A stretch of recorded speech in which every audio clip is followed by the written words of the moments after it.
All names, addresses, opinions, and comments may be collected and may form part of the minutes which will be available to the public. Questions regarding this collection should be forwarded to the Director of Planning, Building, and Licensing Services. The purpose of public meetings is to present planning applications in a public forum as required by the Planning Act. Following presentations by the applicant, committee members will be afforded an opportunity to ask questions for clarification or further information. The meeting will then be opened to the public for comments and questions. Interested persons are requested to give their name and address for recording in the minutes. There is also a sign-in sheet for interested members of the public at the back of the room. No decisions are made at public meetings concerning applications, unless otherwise noted. The public meeting is held to gather public opinion. Exemption to this rule is outlined in bylaw number 2006-75 to delegate various planning approvals to staff and to adopt certain procedures for the processing of planning applications subject to delegated authority. Council has authorized staff to use discretion in determining if an application can be a combined public meeting comprehensive report to expedite the approval process. Information gathered at public meetings is then referred back to Planning, Building, and Licensing Services staff for the preparation of a comprehensive report and recommendation to Planning Committee. This means that after the meeting tonight, staff will be considering the comments made by the public in their further review of the applications. When this review is completed, a report will be prepared, making a recommendation for action to this committee. The recommendation is typically to approve with conditions or to deny. This committee then makes a recommendation on the applications to City Council. City Council has the final say on the applications from the city's perspective. Following council decision, notice will be circulated in accordance with the Planning Act, and anyone with an interest in the matter may file an appeal. Interested persons are advised that if a person or public body does not make oral submissions at a public meeting or make written submissions before the bylaw is passed, the person or public body is not entitled to appeal the decision of council to the Ontario Municipal Board unless, in the opinion of the board, there are reasonable grounds to do so. And with that, I will open our first public meeting. And this is an application for zoning bylaw amendment, 102-104 Park Street. And we will receive a presentation about this application first.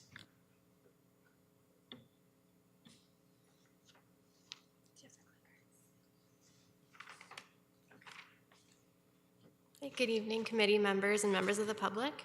My name is Leslie Moucher, and I'm with IBI Group, and myself and Mark Tao are here to present a proposal for a zoning bylaw amendment.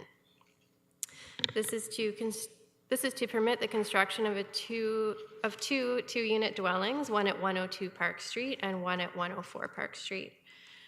So this involves the demolition of the existing single detached dwellings that are on the properties currently.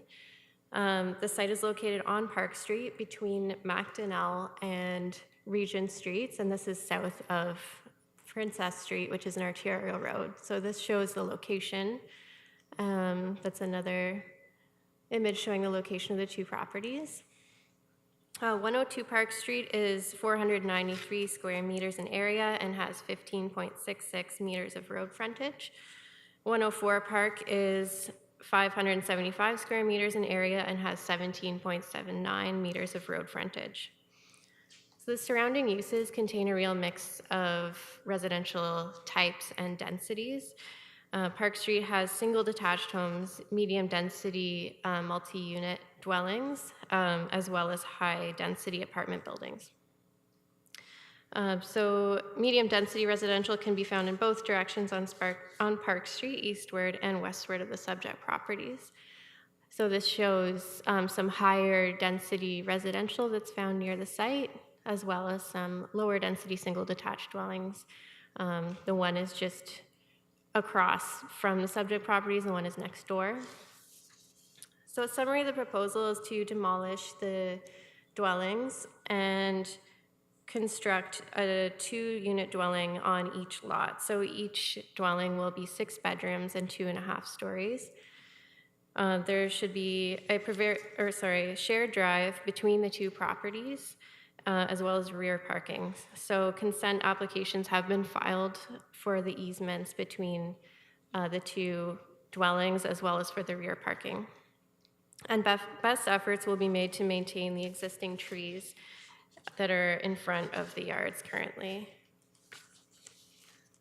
So this is an image from the site plan, and this shows how the setbacks are lessened from what they are currently. So the units are brought forward to allow room in the rear yards for parking. There's the easement for the drive aisle in between the two units. And this is the building elevations. So 7 meters is proposed for the building height just up to the gable, and that's here, and the overall will be 10.2 meters.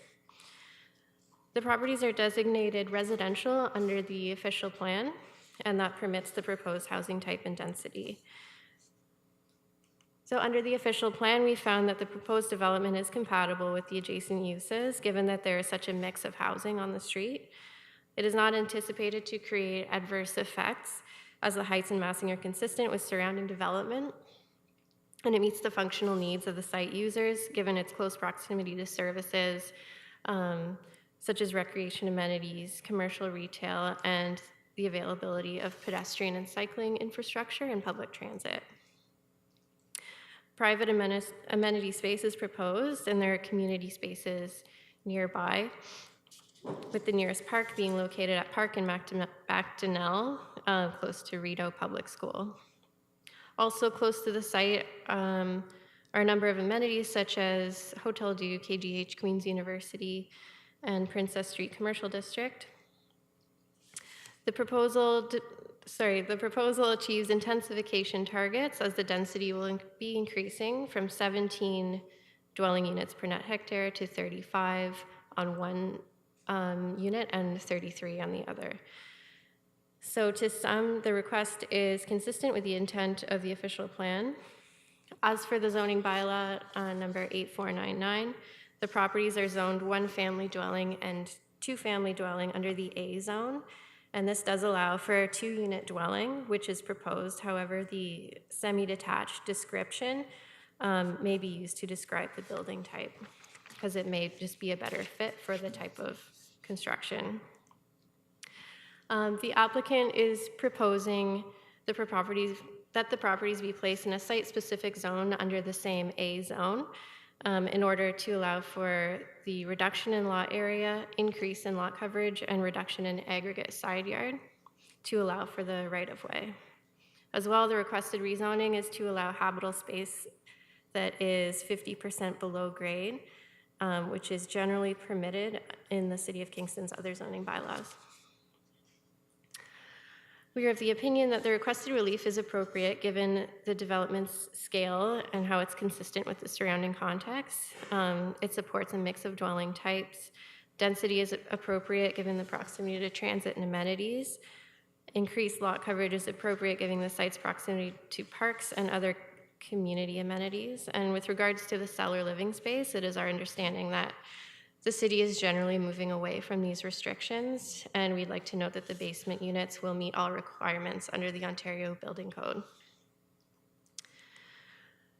And the requested amendments are appropriate as they're consistent with the provincial policy statement. They conform to official plan, and they're compatible with the existing residential uses. We're of the opinion that the proposal represents good planning, is in the public interest, and we request that the Planning Committee recommend approval of the zoning bylaw amendment to Council. And thanks for your time. I can take any questions now. Thank you. Could I hear from staff, please? Thanks. Sonia. Thank you. Through you, Madam Chair. Notice for this public meeting was given in accordance with the Planning Act, and to date we have received 3 pieces of written correspondence with respect to the application. 2 pieces of correspondence were included as schedules to the agenda, and 1 additional piece was placed on the addendum for the committee this evening. Certainly any correspondence that we receive either in writing or through tonight's public meeting will be considered by staff when we make our recommendation at the next, when it's scheduled for the next meeting with the comprehensive report. Thank you very much. Questions from the committee? Councillor Neal? First, thank you for committing to save those trees. That was a concern of the immediate neighbors. The other primary concern that I've heard regards parking. And I know that our current requirement is 1 space per unit. I'm curious as to the number of bedrooms the net number of bedrooms that will be in each of the units. So the total number of bedrooms that will have to be served by that parking.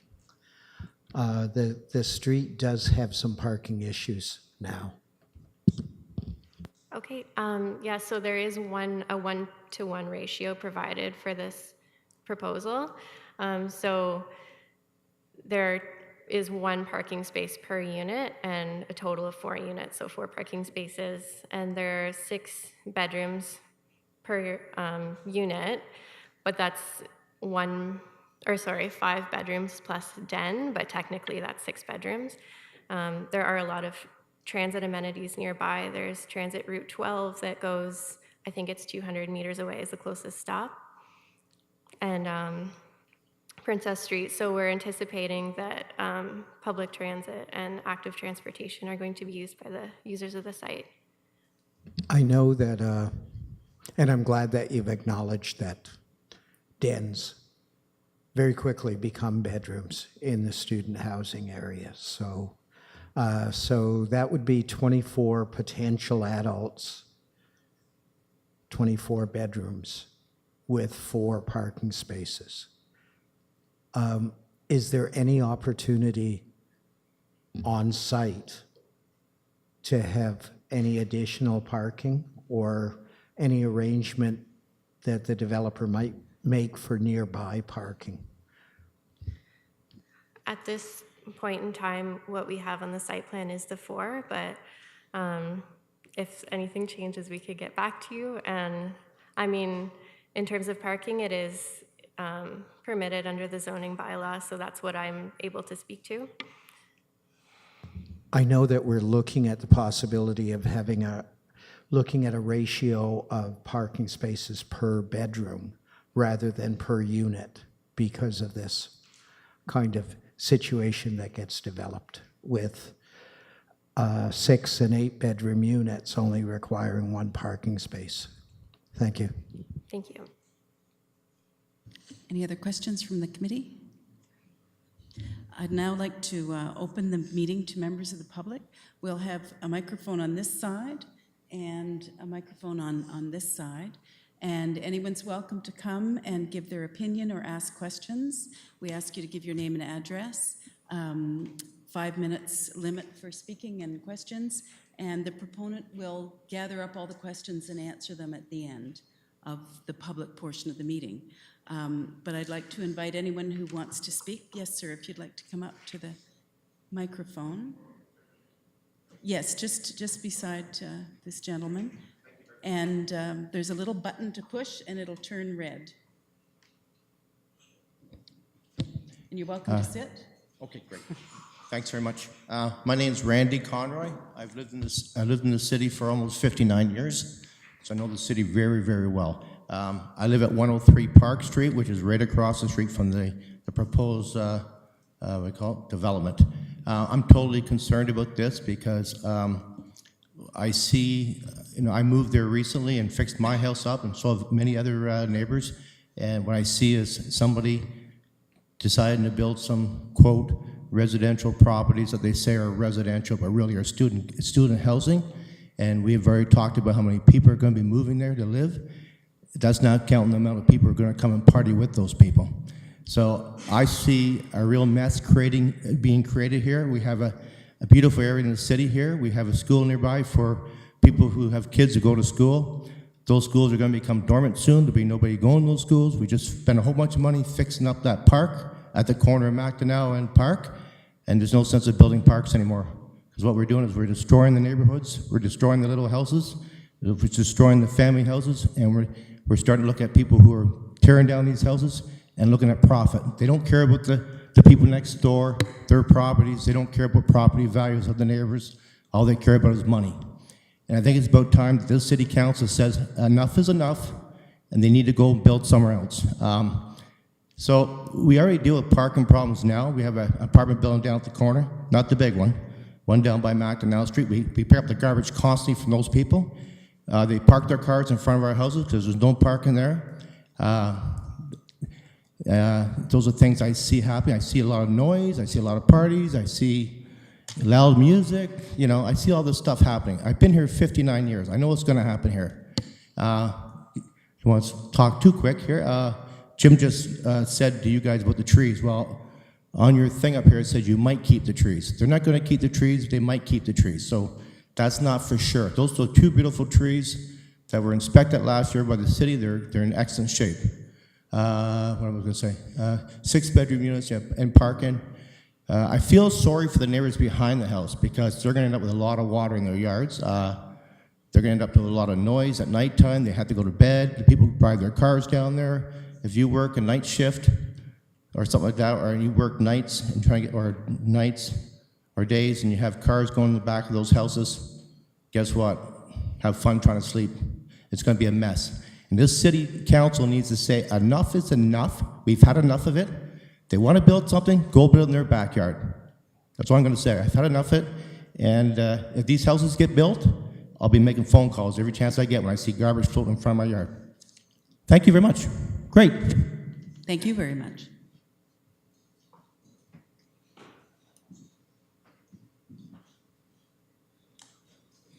And the microphone's still on. Yes, thank you. Good evening. My name is Lawrence Hewitt. I live at 7 Scott, which is almost directly behind the 102 unit.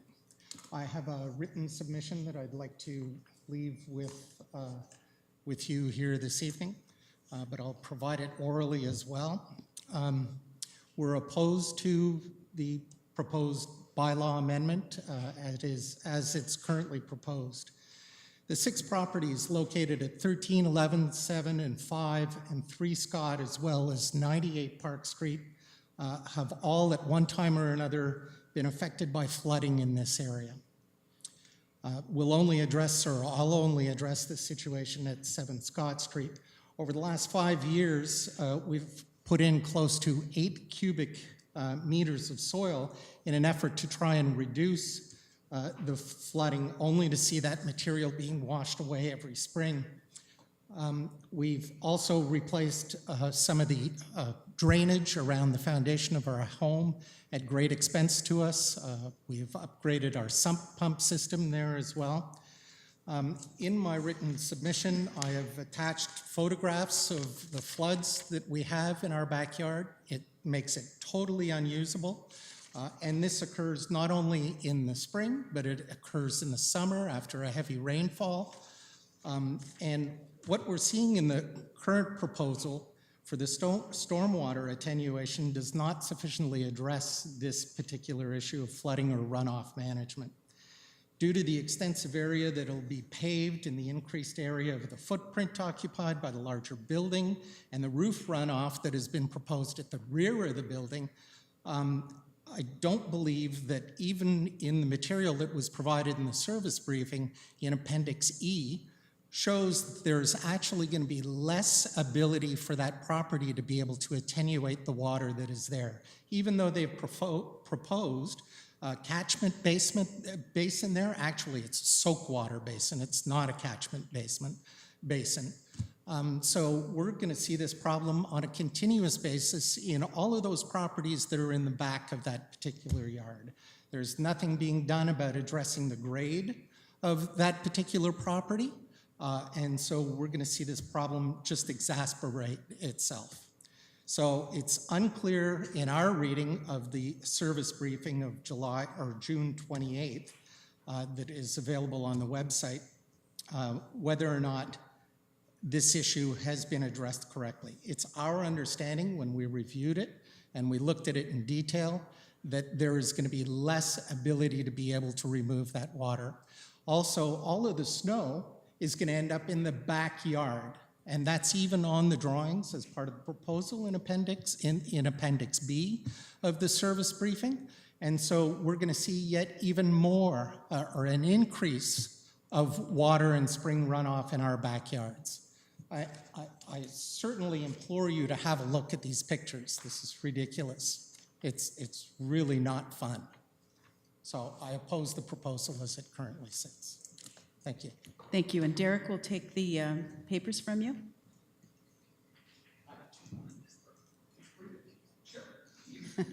Great, thank you. That'll become part of the record.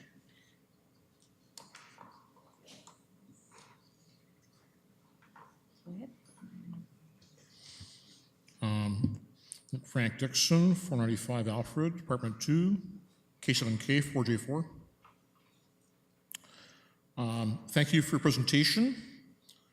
I think I understand what is to take place there.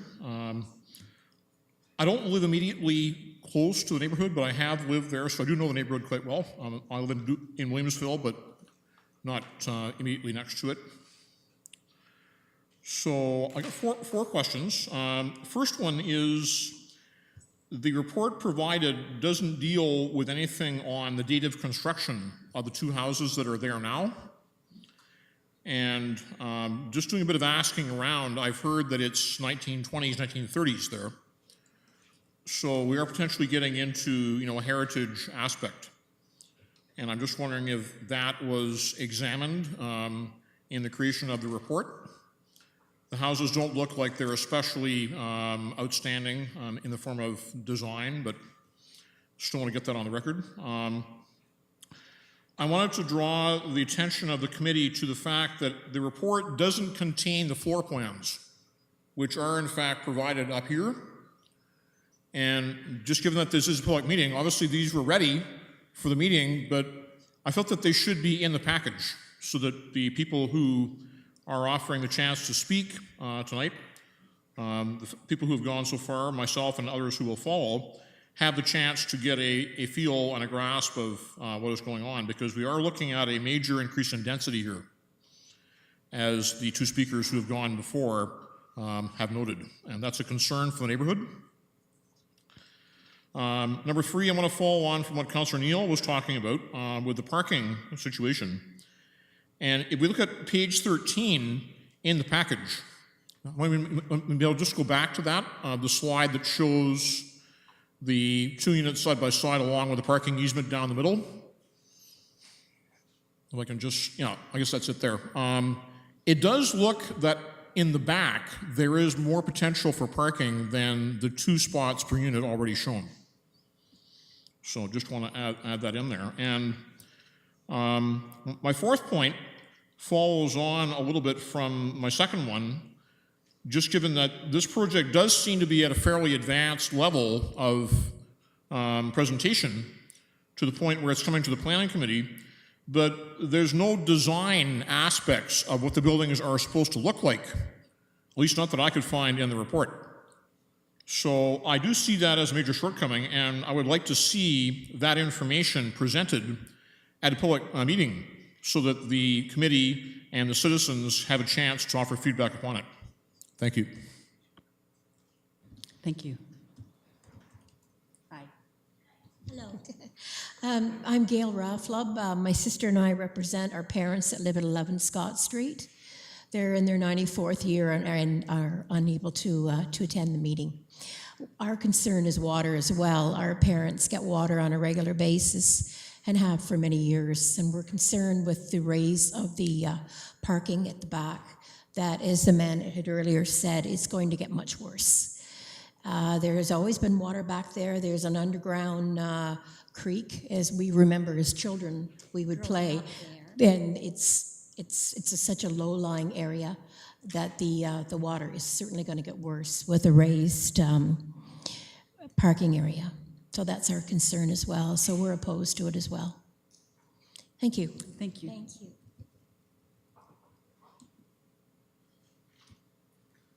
Is there any other person? Oh, yes. Come ahead.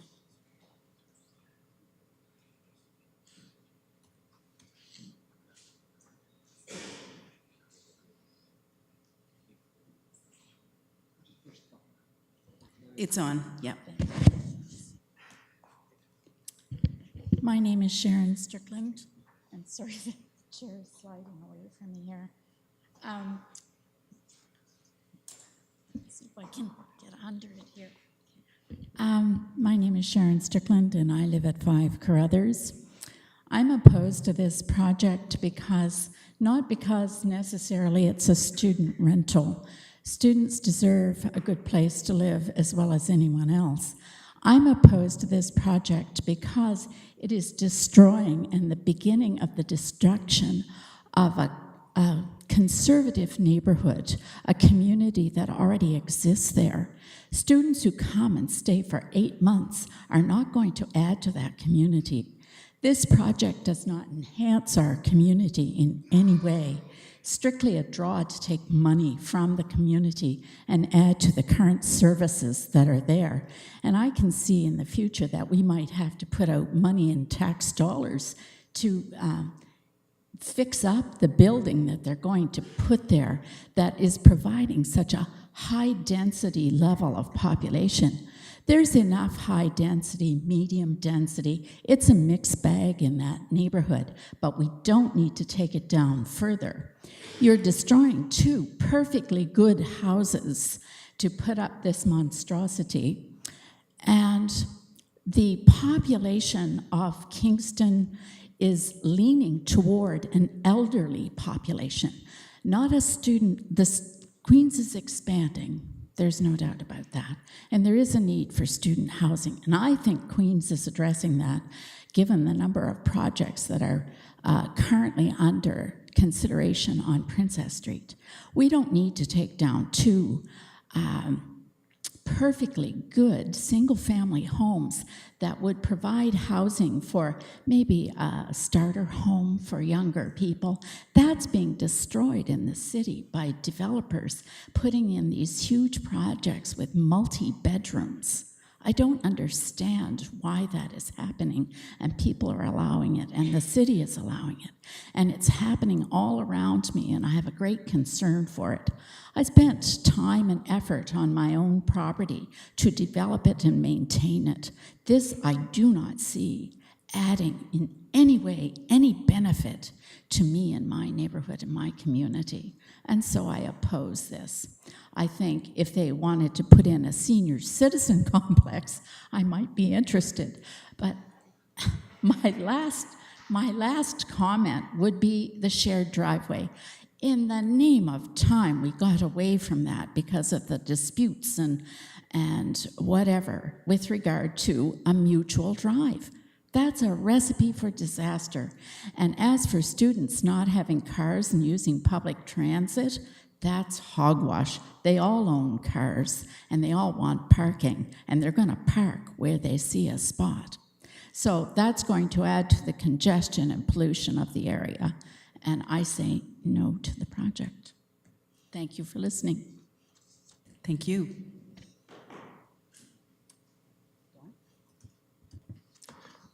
Donald Mitchell, and I live at 40 through Gibson Avenue.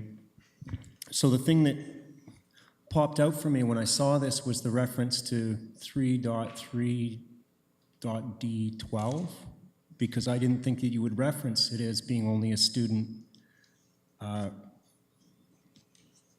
whatever you want to call it, but rebuild.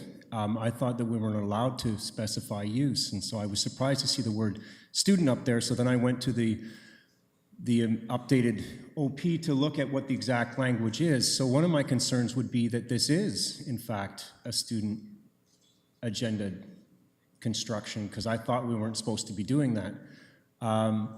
So similar to then, as I was looking it up, hearing Councillor Neal's comments, then things like parking, amenity space, and those types of things are important to me, and number of bedrooms is important to me, because these should be family homes. So I live in one of the smallest houses. It's been in our family for 55 years. We bought it from our grandparents on a street that's similar to this. And nobody wants to be dwarfed. I can't stand when they built a huge 3-story building behind us, and then they promised us that there was good tree coverage, and then they cut down all the trees. So I think people don't like stuff like flooding in their yards due to development, and I don't think that they like parking issues due to development. I don't think they like tree issues, et cetera. But I think that one of the things that grabs that is to ensure that what you're building is actually functionally fits. So again, coming back to the idea that if this is going to be a building that's carved up to a whole bunch of bedrooms, I think that's really unfortunate and probably inappropriate in the area. That said, the number of people who got upset about the development on Johnson Street, somewhere around Victoria Street, where they did a number of these types of houses along, but there was parking in behind.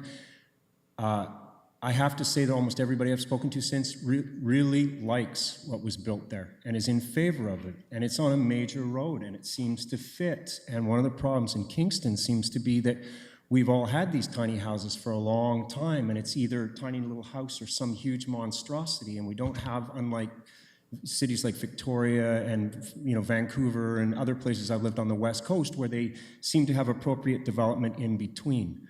So this strikes me as we're all going to end up with some of this in our neighborhood because of this huge draw at Queens, and the student populations themselves have identified they want to live in these types of homes. So I think it should have maximum protection for the people around it, but it seems to me, if I speak from my heart and not from a popularity contest, it seems to be somewhat appropriate and in the range of what's on Johnson Street. But there, I think that they really handled the parking well and some of the other issues. So my aspiration, my hope for this would be that you address some of that stuff and we make sure that it doesn't turn out to be, I don't know what, but let's say 12 to 16 people or 18 people living there, and then that might be really unduly impactful on the people that live there. Thanks. Thank you.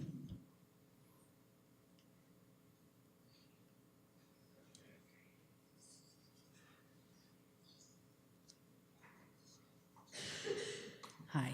Hi, my name's Karen Hutchins. I live at 62 Scott, but I have a vested interest. My brother lives at 95 Park.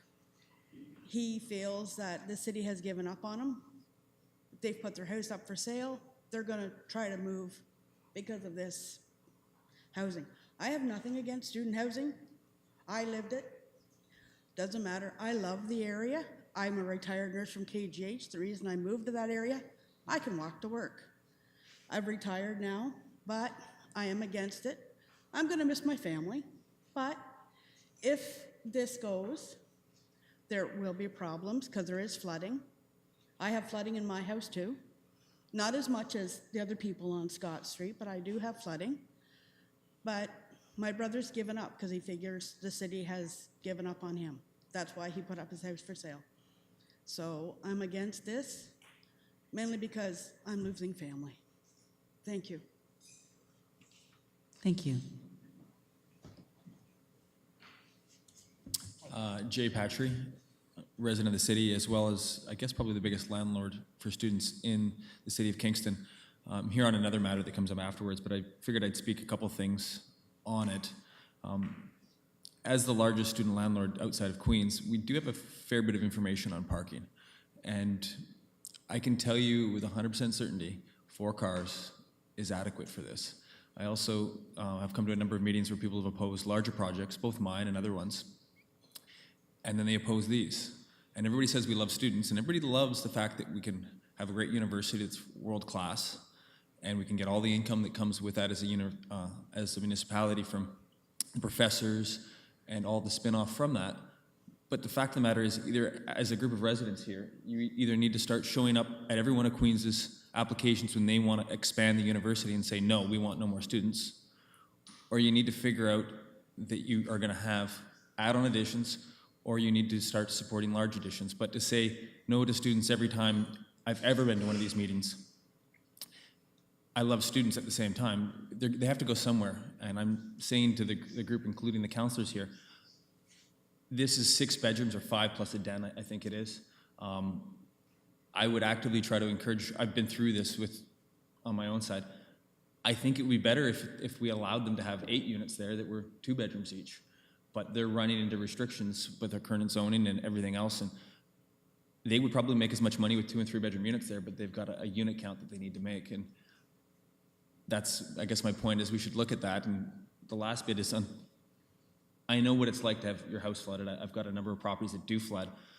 I've also been through the zoning applications a number of times, as well as site plan. And I haven't been through I haven't been through this specific project or not, but every time I go, the city requires that there's a reduction in stormwater. So pre and post development, you actually have to make the situation better. And there's an engineer that goes and there's catch basins or storm tech systems. I don't know with 100% certainty on this project because I haven't looked at it closely, but I know from our projects that the post-development should be better than the pre-development in terms of stormwater. I think that's probably about it. Thank you. Thank you.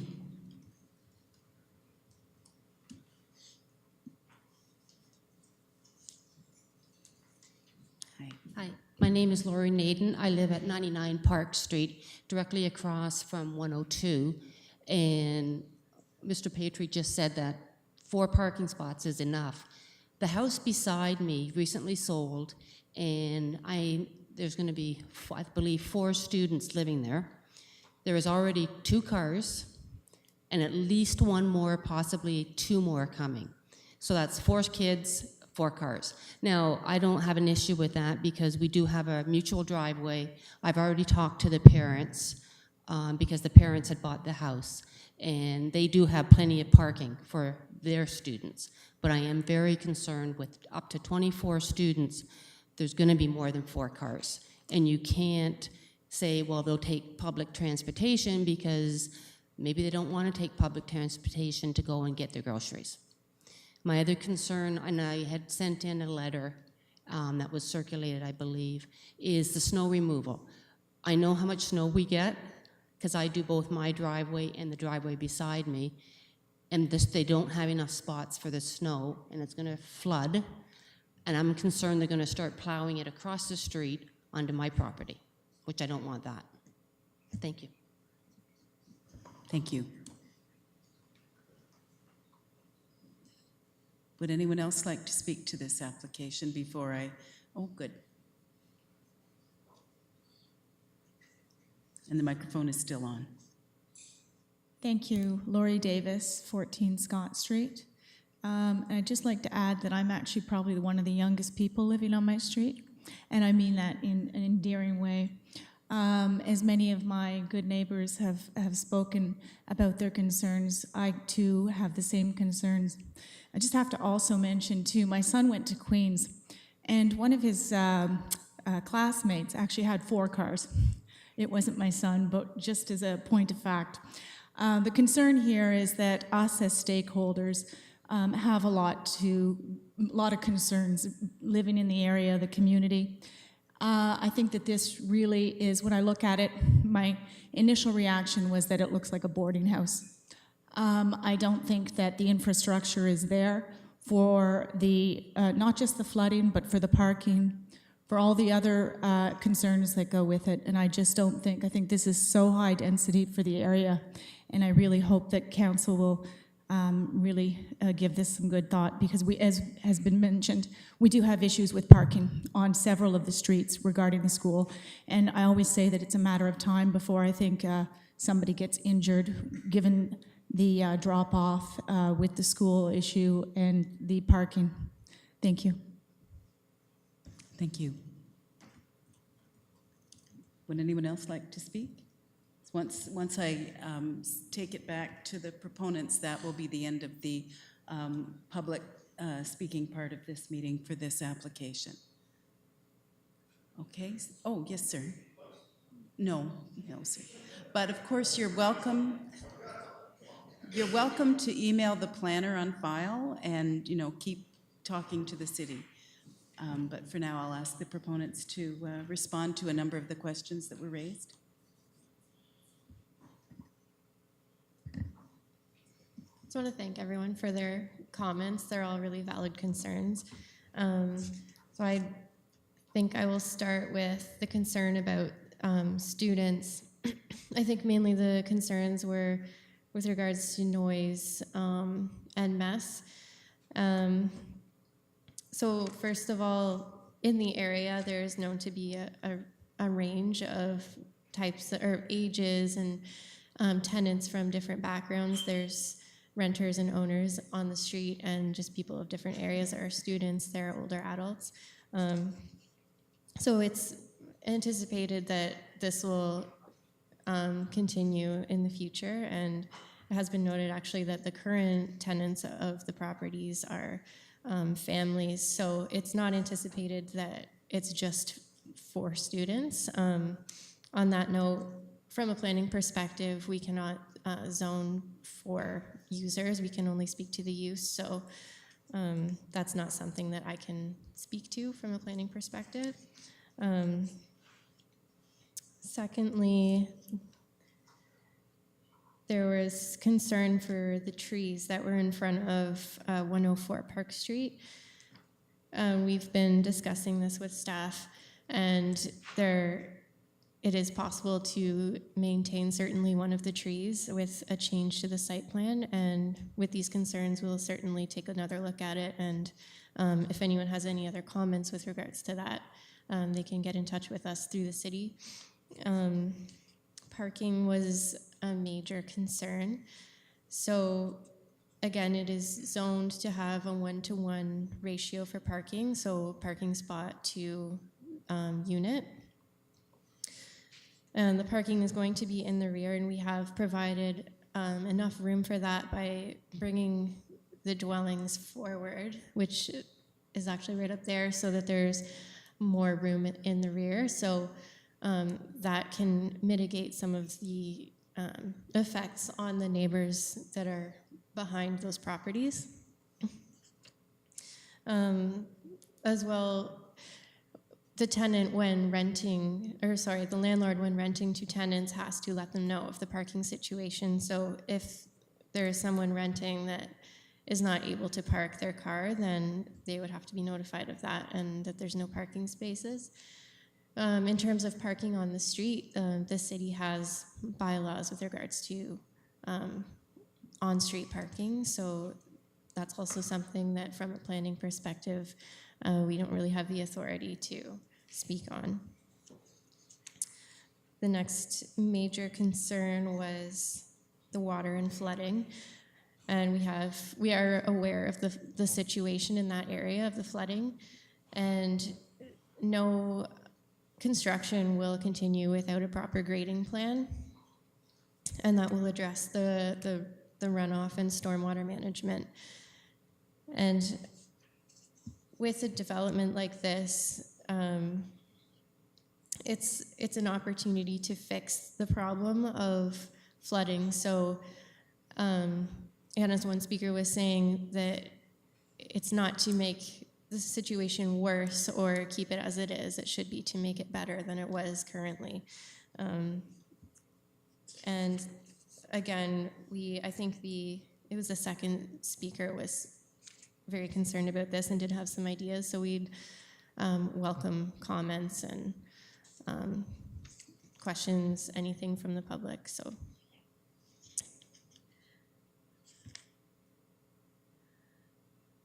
And Mark, if you had any additional comments? No, I'll touch on I'll just quickly touch on the stormwater, since it seems to be a major concern of those with the budding to the south. So there is the stormwater, the grading plan that was created, that's reviewed by engineering staff, and the one speaker was right in that anytime a new development happens within the city, the rule or the requirement is that the amount of volume of water going off the site after new development happens has to be equal to or less than what was going off before. So what happens is we do a grading plan that shows the existing grading, and then do a grading plan to show proposed, and that proposed grading has to demonstrate that you're not allowing more runoff to go off the site than currently.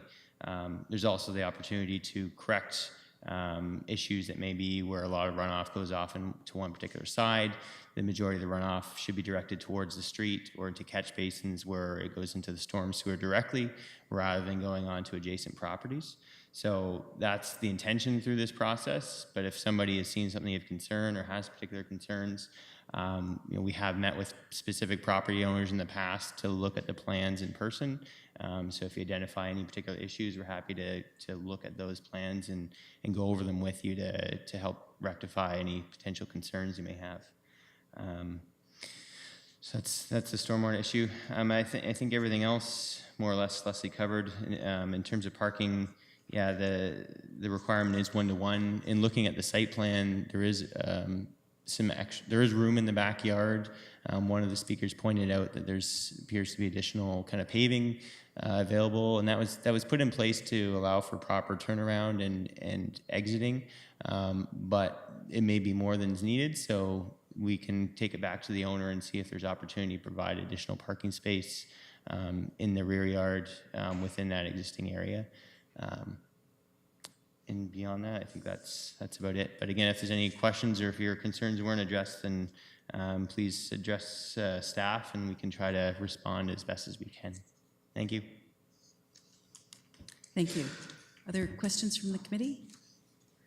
Thank you. So what we were told was keep in touch with the staff member who's on the file, and you can deal with the proponents directly through the staff member, and they've actually offered meetings to talk about the plans. So please keep talking. This isn't finished yet, but this public meeting portion is. And thank you all for participating in this one. And I will close this public meeting and open public meeting number 2, which is application 203-205 Colburn Street, and application for zoning bylaw amendment.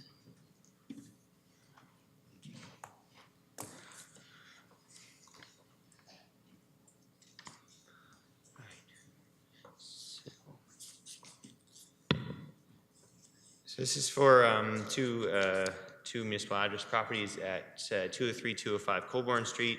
The purpose of the rezoning is to rectify an existing situation where there is a 5-unit dwelling on the subject lands. The current zoning only allows a 4-unit dwelling, so previous owners had illegally added additional units to the building, and the current owner has applied to rectify the situation, including filing a zoning application as well as filing a consent application to provide rear yard parking. So the subject property is located on Colborne Street between Division and Chatham Street, so in an area with a fair amount of density and closely spaced homes. The subject property here is outlined in red. As you see, it's a fairly mature neighborhood in terms of trees and existing development. There's a mix of existing development in the neighborhood, if you're familiar with it, ranging from apartment blocks to lower rise, lower density residential development. The subject property is 650 square meters, give or take, with frontage on Colborne Street. You'll notice, as with a number of properties along the frontage, there's no direct vehicular access to the rear yard, so there's a pedestrian walkway on the easterly side yard. So the building from the front is more or less as it has been for a number of years. There's an addition on the rear, which I'll show you in a moment, and this application is only proposing to recognize the existing building envelope and the existing units, so no new development or additions are proposed as part of it. So Colborne Street has a variety of building forms ranging from the kind of row house-esque or semi-detached-esque frontage of the subject property to some kind of more modern 70s walk-up 2-3 unit apartments to some more original singles and on down. So it's quite an eclectic mix in the neighborhood. So as noted, the proposal is to legalize the 5th existing unit to allow the 4th, or allow the additional unit beyond the 4 that are currently permitted. The 6th unit that was put in originally by the previous owner has been removed, and what remains is the 5 with the distribution listed. The parking currently is 3 spaces, so parking reduction is required to allow a 0.6 per unit parking ratio. And as I said, a consent application has been filed to allow for an easement over the rear property on Elm Street to the rear yard parking on the subject property.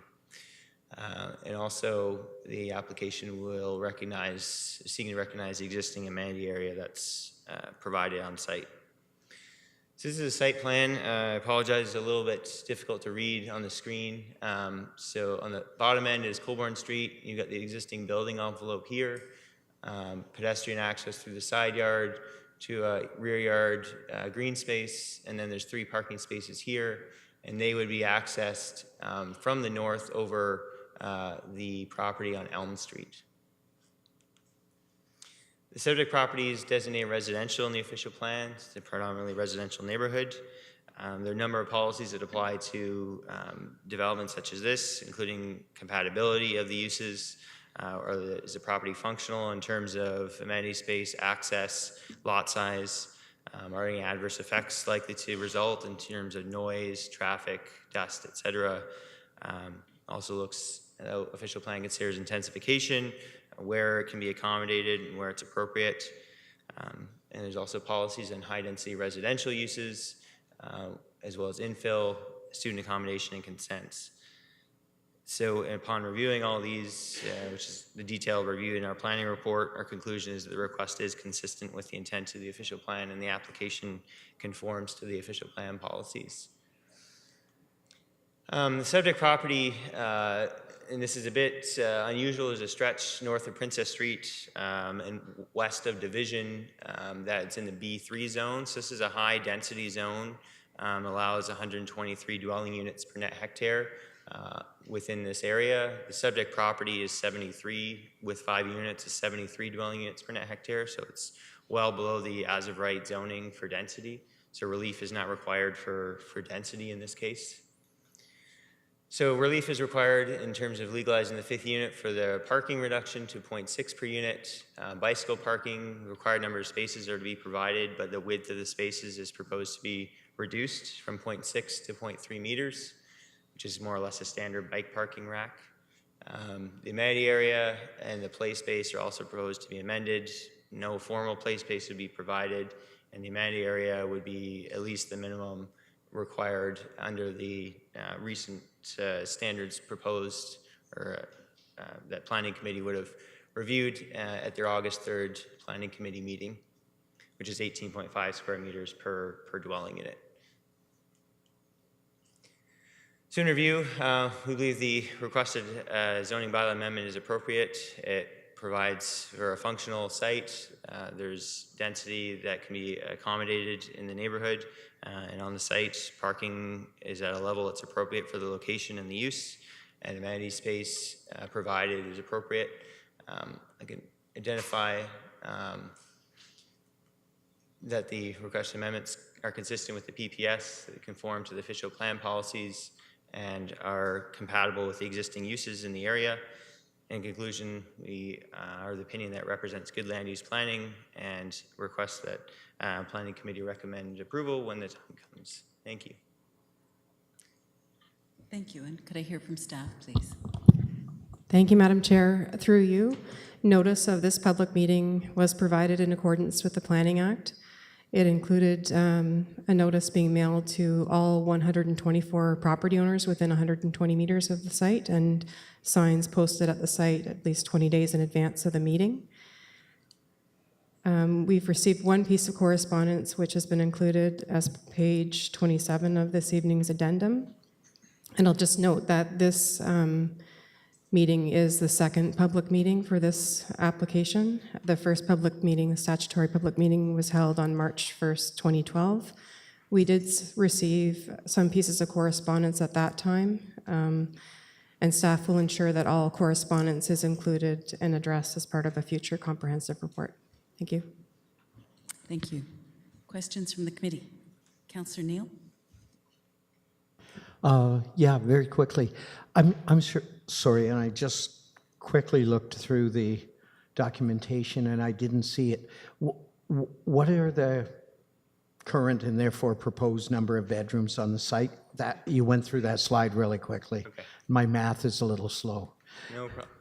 So there's a total of 24 bedrooms on the site, over 5 units. So the distribution's up there. So 2 4s, 2 5s, and then 1 6 bedroom.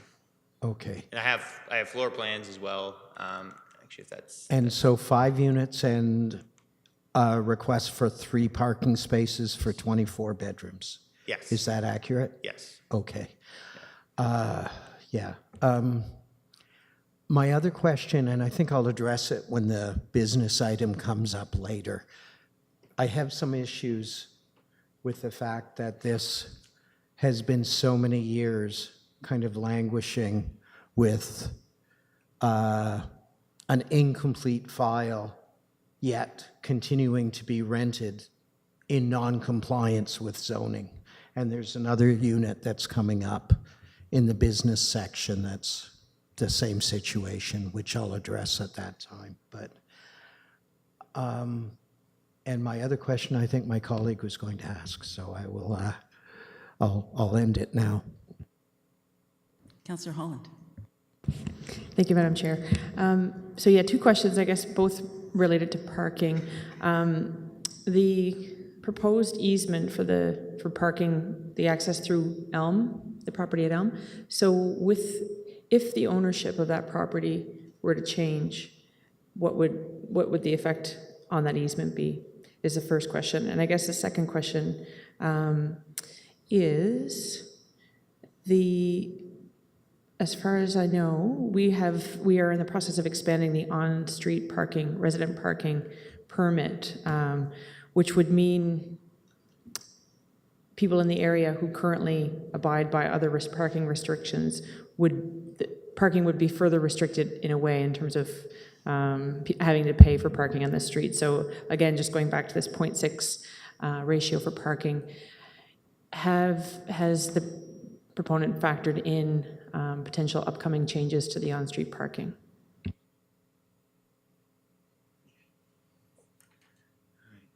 So with respect to the first question, which is a good one, the reason for the easement is essentially the easement application over 24 Elm is to confirm that access to the parking would be guaranteed over time, no matter who owns it. So it'd be a legal registration on that land, so that it doesn't matter if ownership changes. The second question, sorry, I didn't fully catch the question. Yeah, just the proposed, that we have a bunch of areas that are becoming subject to resident parking permits as a requirement because of the fact that the current restrictions mean that those streets are quite congested with parking, and therefore residents often have difficulty accessing parking. But then what will happen when that parking program comes into effect is that residents can purchase parking on the street, but it's a different situation than parking for free near your home when that comes into effect. Yeah, I haven't spoken with the owner specifically about that. My only comment, and it relates, I guess, to the needs of the parking on the site. And as far as I know, the site has operated with 5 or 6 units for, I believe, at least since the late 90s. So in terms of the existing situation, the adequacy of the parking, all I can say, I guess, is that it has functioned, whether well or not, I'm not sure. But I think that's it. But I think the on-street parking is a good option for those who are underparked, but it shouldn't be given or shouldn't be used as a reason to allow less parking on site. So I'll leave that to the owner. Thanks.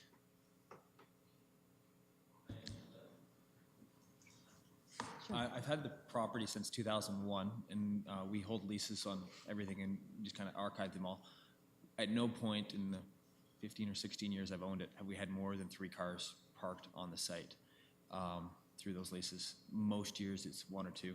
We charge about $25 a month for parking, so it's a pretty nominal fee, basically to cover snow plowing. So the 3 parking spots, certainly from the last 15 or 16 years that I've had it, is adequate. Most years it's 1 or 2. It's almost never reached 3. Thank you. Can I just get this clarified for myself? So there have been the 3 parking spots. It's just we are now legalizing the access to them? Yeah, and actually, at some point in time, there was a driveway in the side yard. So you can actually see it in the photo of the site here. You can see kind of a bit of a gravel, what's left there of a former gravel driveway. So at one point in time, there was direct access off of Colborne Street to the rear yard parking.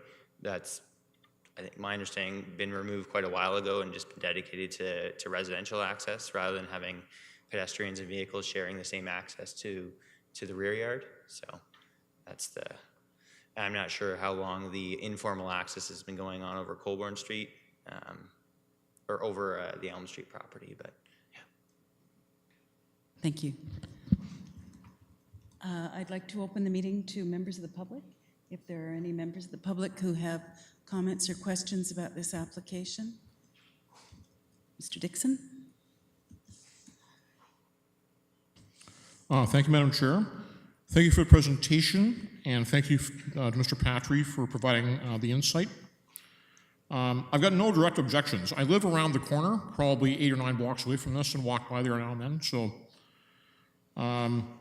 just a couple, maybe some questions to start. From my own experience, I have an understanding that with the zoning bylaws that are in place, that 5 units would be legal, but 6 would not be.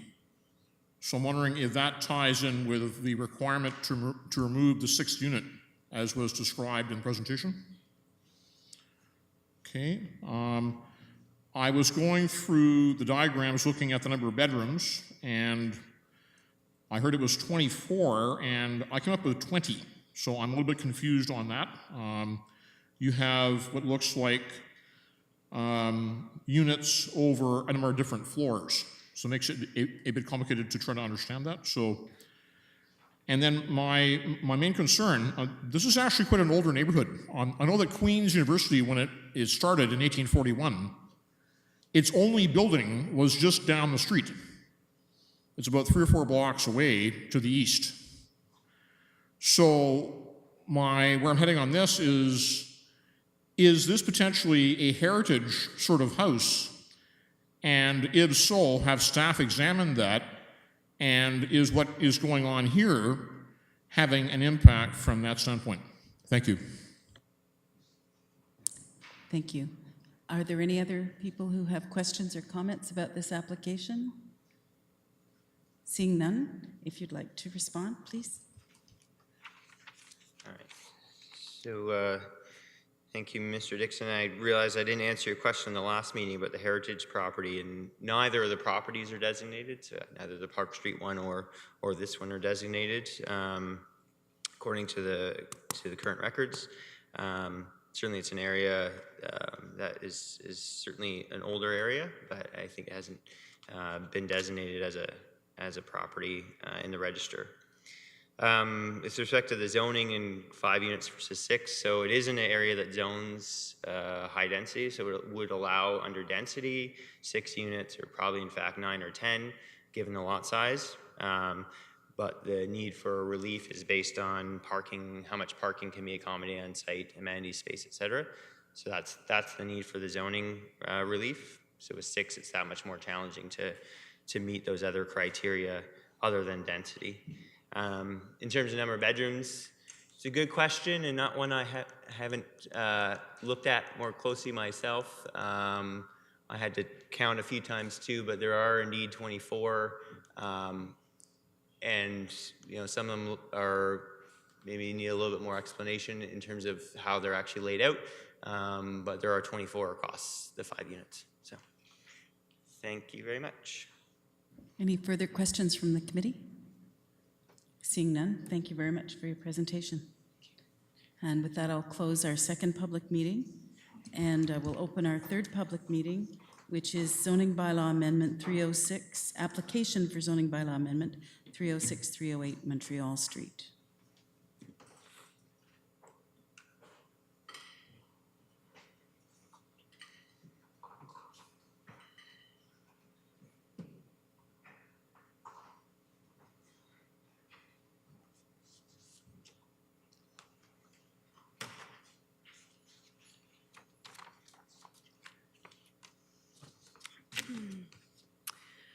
Good evening. My name is Jennifer Guerra, and I'm a land use planner with Foten Consultants, and I'm pleased to present an application this evening for zoning bylaw amendment on behalf of the owner of 306 to 308 Montreal Street.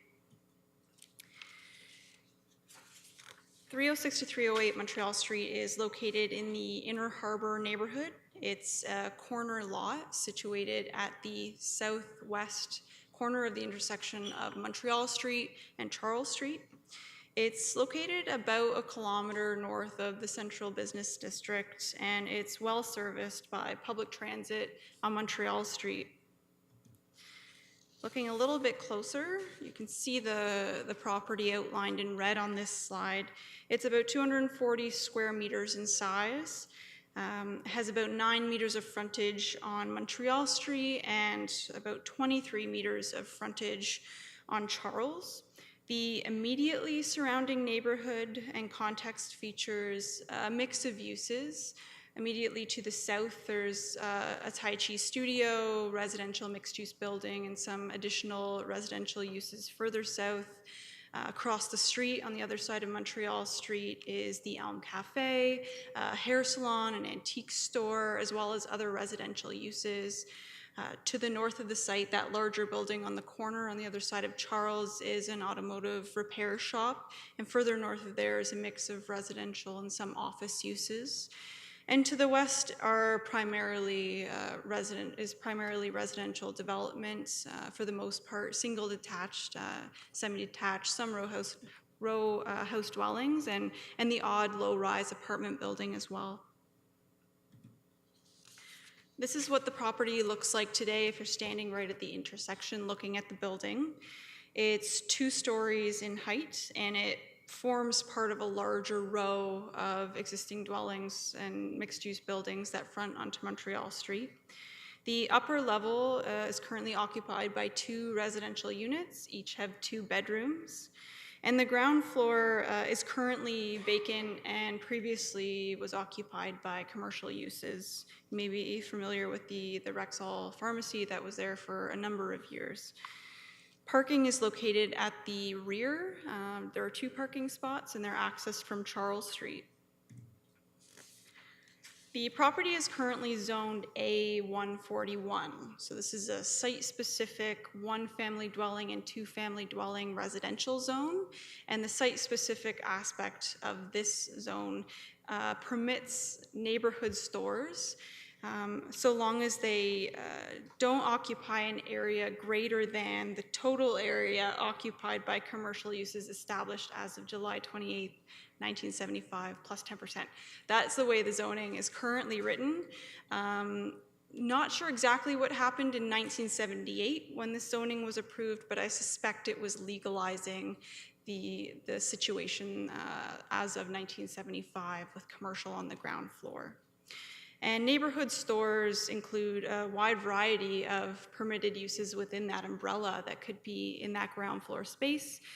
General stores, clothing stores, food stores, drug stores, banks, restaurants, delicatessens, and dry cleaners are within that range. Now, before I go over what we're proposing, I just want to provide a little bit of background and history. The current owner purchased the building in January of this year. And the upstairs 2 residential units have been rented since then.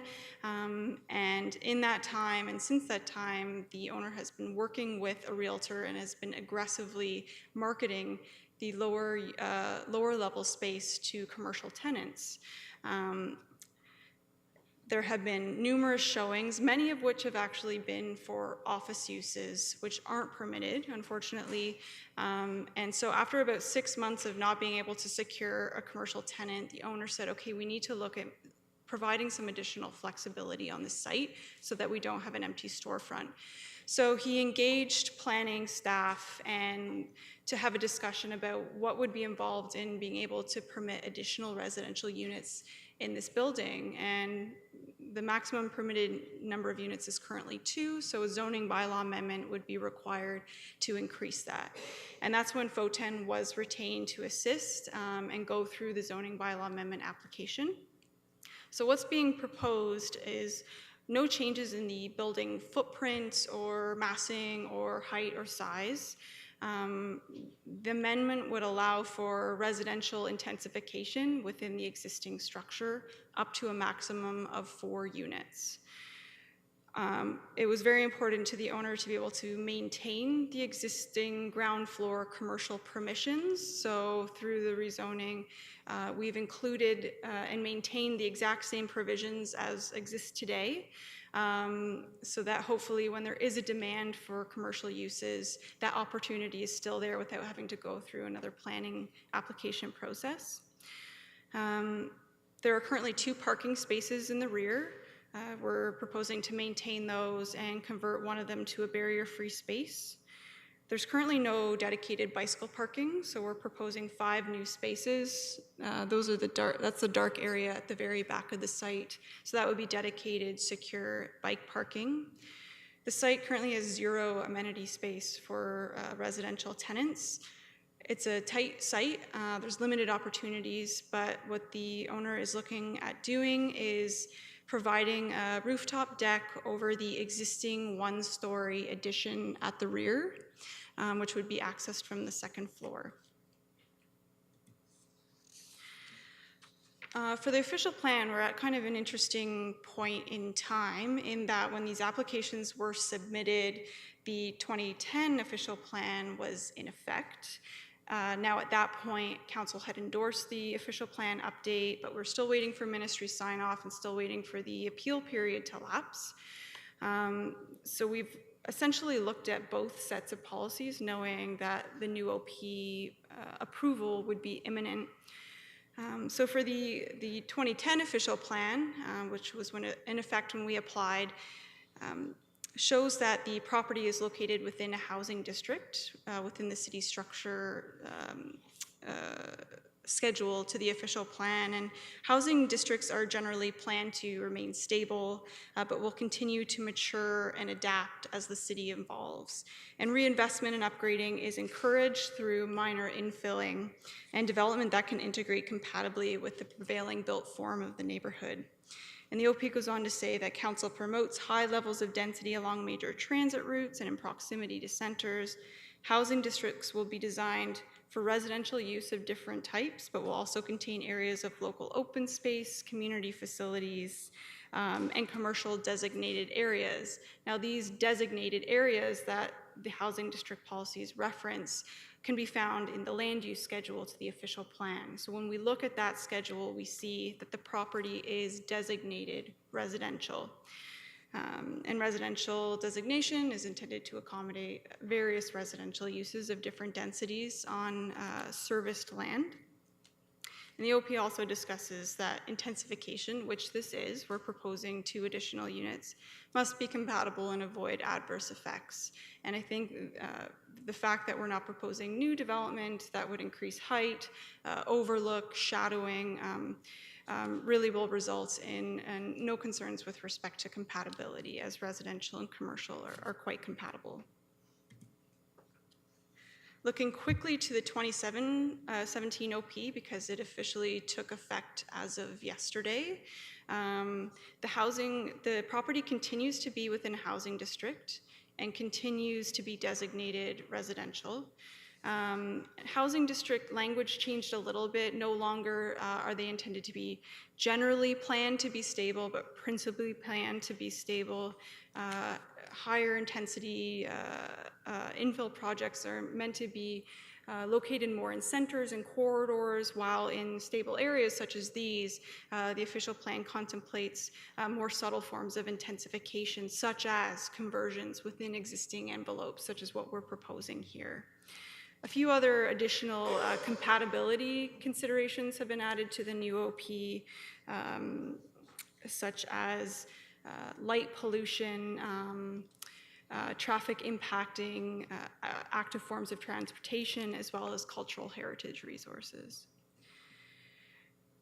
This table really breaks down the nuts and bolts of the zoning. I do want to highlight that many of these provisions that we're seeking relief for, including front yard, side yard, aggregate side yard coverage, are intended to reflect the existing situation. We're not proposing any expansion. The maximum density is proposed to be 167 dwelling units per hectare. The site is currently high density based on what the OP qualifies as high density, and we're proposing to increase that to a maximum of 4 units, which would result in 167 dwelling units per hectare. As I mentioned, there's 2 parking spaces on the property. Under the current residential commercial, if commercial is provided in the ground floor and residential above, the parking requirement is 7. If the site were to be 4 residential units, the parking demand would decrease to 4. We're proposing to maintain the existing 2 spaces as well as to provide a barrier-free space. We're requesting a few reductions in the length of stall size, again to reflect the existing situation. The bylaw doesn't allow front yard parking. Currently, the parking projects into the front yard by 29 centimeters, so we're looking for relief in that as well. We're exceeding the bicycle parking requirement, recognizing that there is less vehicle parking on the site. As well, we're seeking an amendment in amenity space to recognize the proposed deck, which is 17.8 square meters in size. In summary, the proposed uses, which are residential and neighborhood stores, are consistent with the broad direction of the official plan. This proposal achieves reinvestment, residential infill development in an appropriate manner. It will maintain the existing commercial permissions on the site as they appear in the zoning today, and this proposal is compatible with surrounding uses. And with that, I welcome any questions or comments. Thank you. Comments from staff, please. Through you, Madam Chair, notice of the public meeting was provided in accordance with the Planning Act. So far, or to date, since the staff report was finalized, we received 13 pieces of correspondence. 9 are provided in the agenda and additional 4 are provided in the addendum. And all correspondence will be addressed and included as part of the comprehensive report. Thank you. Questions from the committee? Councillor Holland? Thank you, Madam Chair. Thanks for the presentation. The first question is regarding the layout. So in the package that we have, the multiple proposed layouts are included. As I understand it, there would only be an amendment required for the one that involves the additional 2 units on the ground floor. I'm just curious why the multitude of options, and is this just leaving everything open? So thank you for your question, and through you, Madam Chair, the various floor plans provided were intended to show essentially the flexibility that the proposed zoning provides. So the way the zoning is structured could essentially result in 3 different options. The zoning could allow for the existing situation, which is 2 residential units upstairs and ground floor commercial. So we're proposing to maintain that existing permission. So that floor plan was provided. The way the zoning is crafted, it could also allow for 2 residential units in the upper level and 1 in the lower level at the rear, plus a smaller commercial space fronting onto Montreal Street. So that floor plan was also provided to give a sense of what that would look like. And the third option that the zoning would allow for is 2 residential units in the upper level and 2 residential units in the lower level. So the intention is to provide flexibility, knowing that after 8 months, the owner hasn't been able to successfully find a tenant for that commercial space, provide the flexibility so that it doesn't sit empty, but there is the ability there to have the ground floor in part or completely commercial. And the various floor plans, I wanted to show what that could all look like. Thanks. So in terms then of having, let's say moving forward with a residential use for the ground floor instead of a commercial use, would any of those floor plans provided ensure that if it went in the direction of residential, that it could be quickly or immediately changed over to a new commercial use in the future? Like within the design, is that possible? Certainly, and in speaking to so first of all, the way the zoning has been drafted and will be refined with staff, it would allow for, from a planning perspective, that conversion to happen with simply building permits. From a practical perspective, the owner has a lot of experience with renovations and construction and has indicated that once a space is plumbed, it's actually not terribly difficult to remove walls and convert a space back to commercial. And if there was a commercial tenant who was interested in the space, he would be more than happy to entertain the option of making the conversion, and is quite comfortable with the work involved in making that conversion.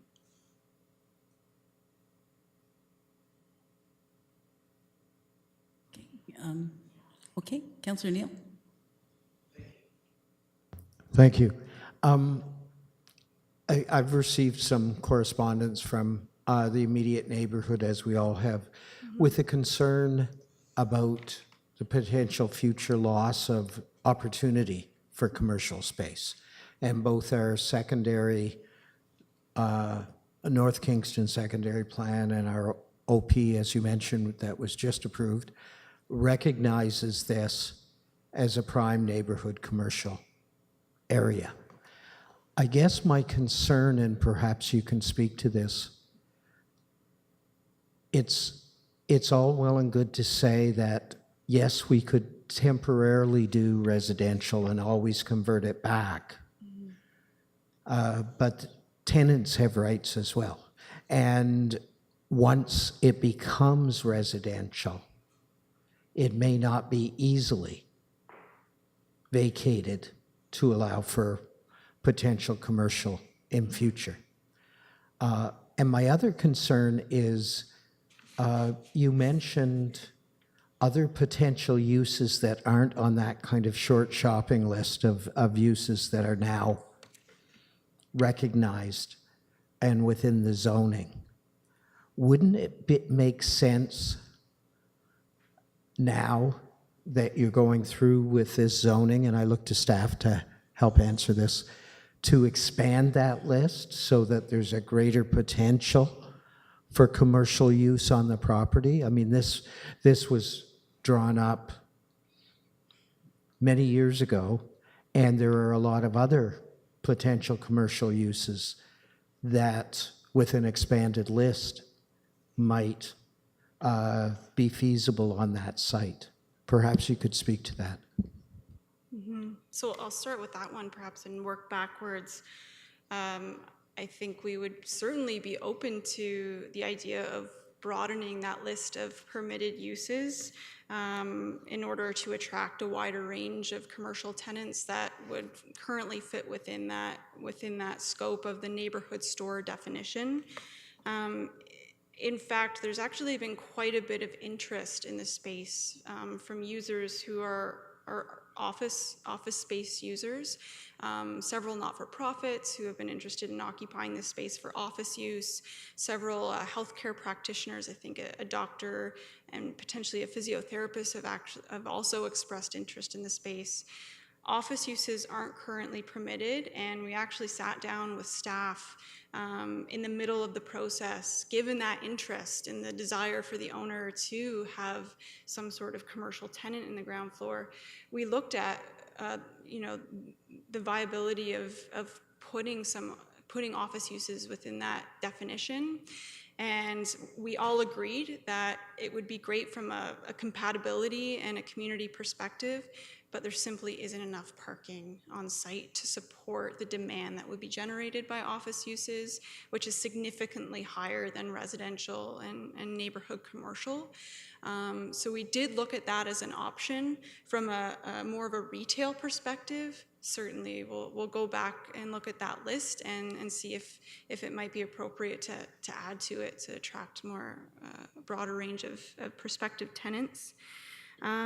For your first question, I do want to clarify that the lands are currently designated residential and are within a housing district and are zoned 1 and 2, a site-specific 1 and 2 family dwelling zone, which also permits the ability to have ground floor commercial.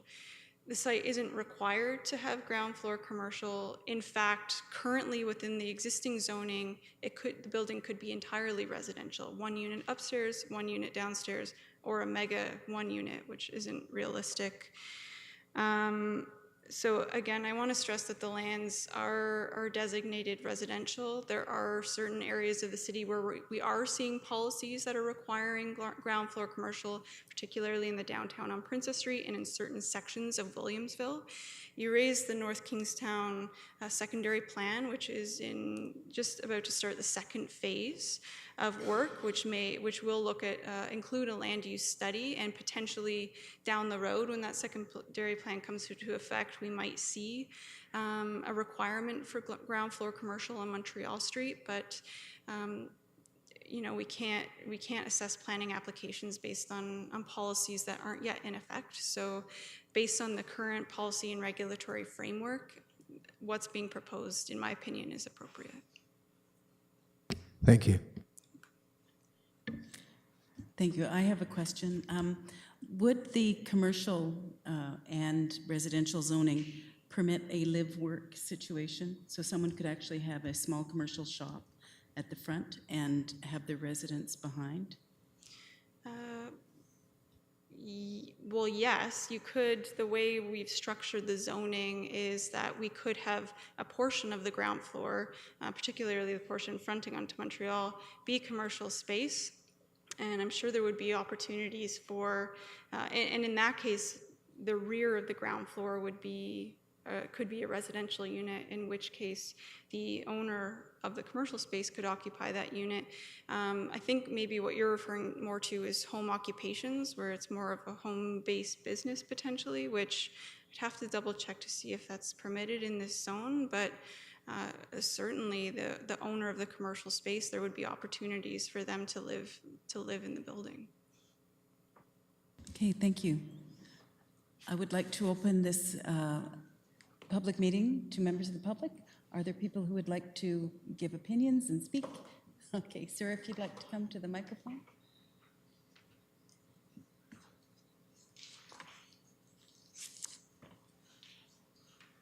Just press the little button, yeah. And you're on. There we go. Thank you. Good evening. My name is Yehuda Kaminer. I live at 1314 Sierra Avenue. And I can fill in some of the historical blanks that came up in the presentation of the planner and one or two of the questions. And I'm in a unique position in that regard because in 1976, I was an articling student, articled to Terry Tate, whose father-in-law was the owner and pharmacist at the R.M.E. Pharmacy that occupied these premises. The city fathers, in their wisdom, zoned this entire stretch of Montreal Street just about residential in a bylaw called 8499. And an OMB hearing was held in 1976, and a 3-week hearing, and I was thrown into it without knowing what I was doing, my first OMB hearing. And the issue that was most controversial revolved around this pharmacy. It was the only pharmacy at that time in the north end of Kingston, and having it zoned residential as part of the plan by the then city council was offensive in the extreme to my client. So I showed up and followed the proceedings. And just before cross-examining George Muirhead, who was the senior city planner of the day, I happened to encounter him in a place where men usually don't speak to each other.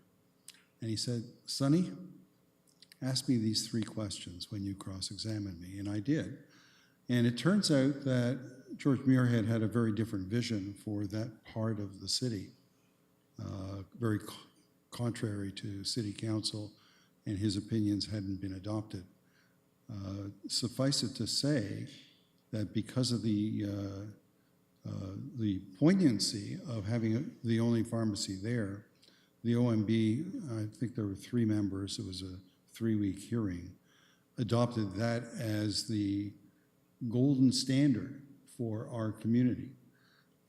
So the zoning, and as a matter of fact, it was great because all the other great lawyers who were there were all cozying up to me, and I didn't know what I was doing.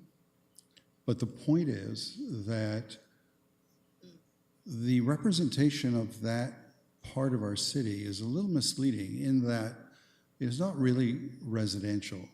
Let's remember that Montreal Street is arterial. It is one of the main means of ingress to our municipality. That hasn't been adverted to in the testimony that we, or the presentation that we heard earlier. And the concern that was expressed in the final zoning that was given to this in 8499 back in 1976, and as I sit here, I realize that was 41 years ago.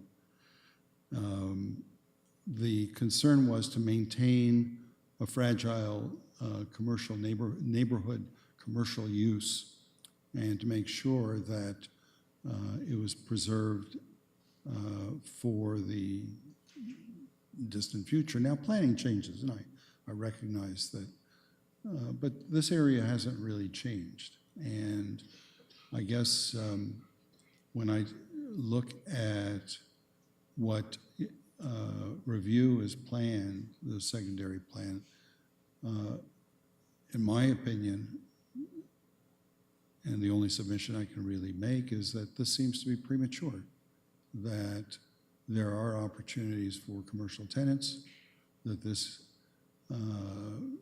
would preserve the stock of available commercial space in that specific neighborhood, and how much density, residential density we want to see on Montreal Street is something that needs to be considered beyond the scope of this one application. There are greater principles involved, and so I would encourage the committee to consider deferring this issue until such time as it receives the scrutiny that will happen on the next go-round of planning that should be coming up pretty soon. And I say all this not because I have a fondness for the outcome in 1976, although I take great pride in it.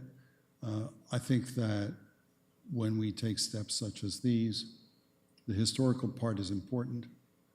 We fought to keep that commercial rather than being railroaded or steamrolled actually into residential because of the immediate uses. And we really have to bear in mind, this is not just a residential street with a couple of commercial uses on it. This is Montreal Street, Division Street. Those old roads of ours support a lot of unique activity. So subject to any questions which the committee may have of me or any other historical perspective that I can offer, those are all my comments. Thank you. Did you wish to speak, sir? Yes? No? Okay. You're close to a microphone. Okay. Mr. Dixon?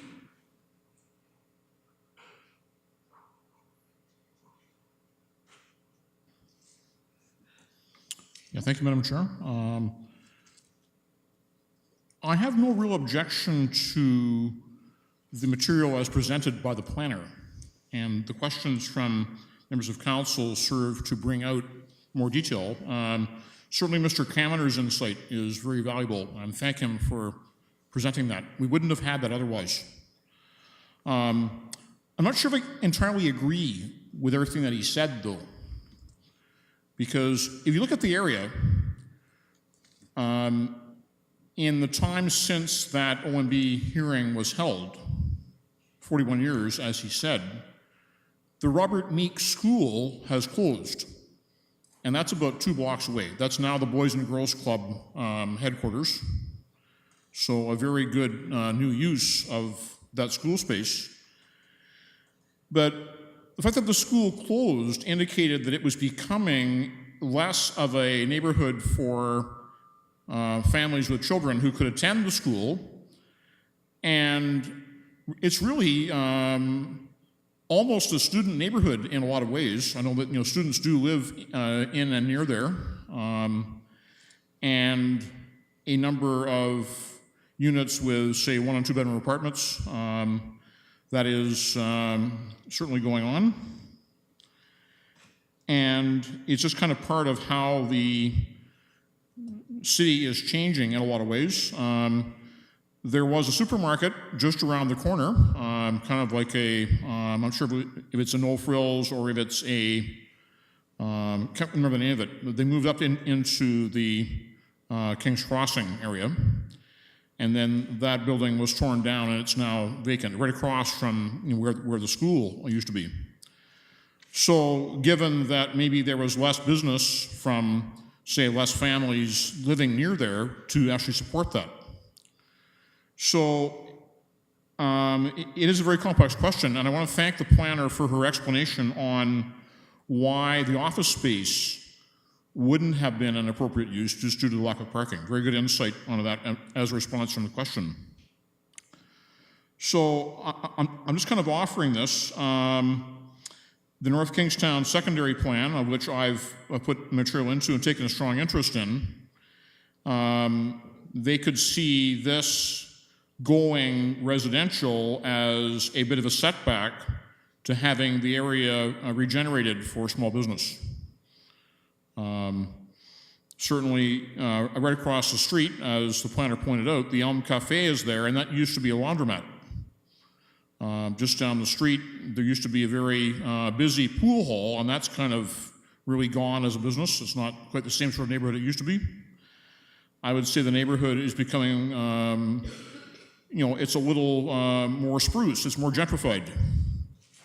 Used to be kind of run down. A lot of petty crime there. I think that has been reduced. So the neighborhood is changing in subtle ways, and I'm just asking that the committee understand the depth of the changes, and I don't feel qualified to offer an opinion one way or the other as to how the zoning should be modified. Thank you. Thank you. Would anyone else like to speak?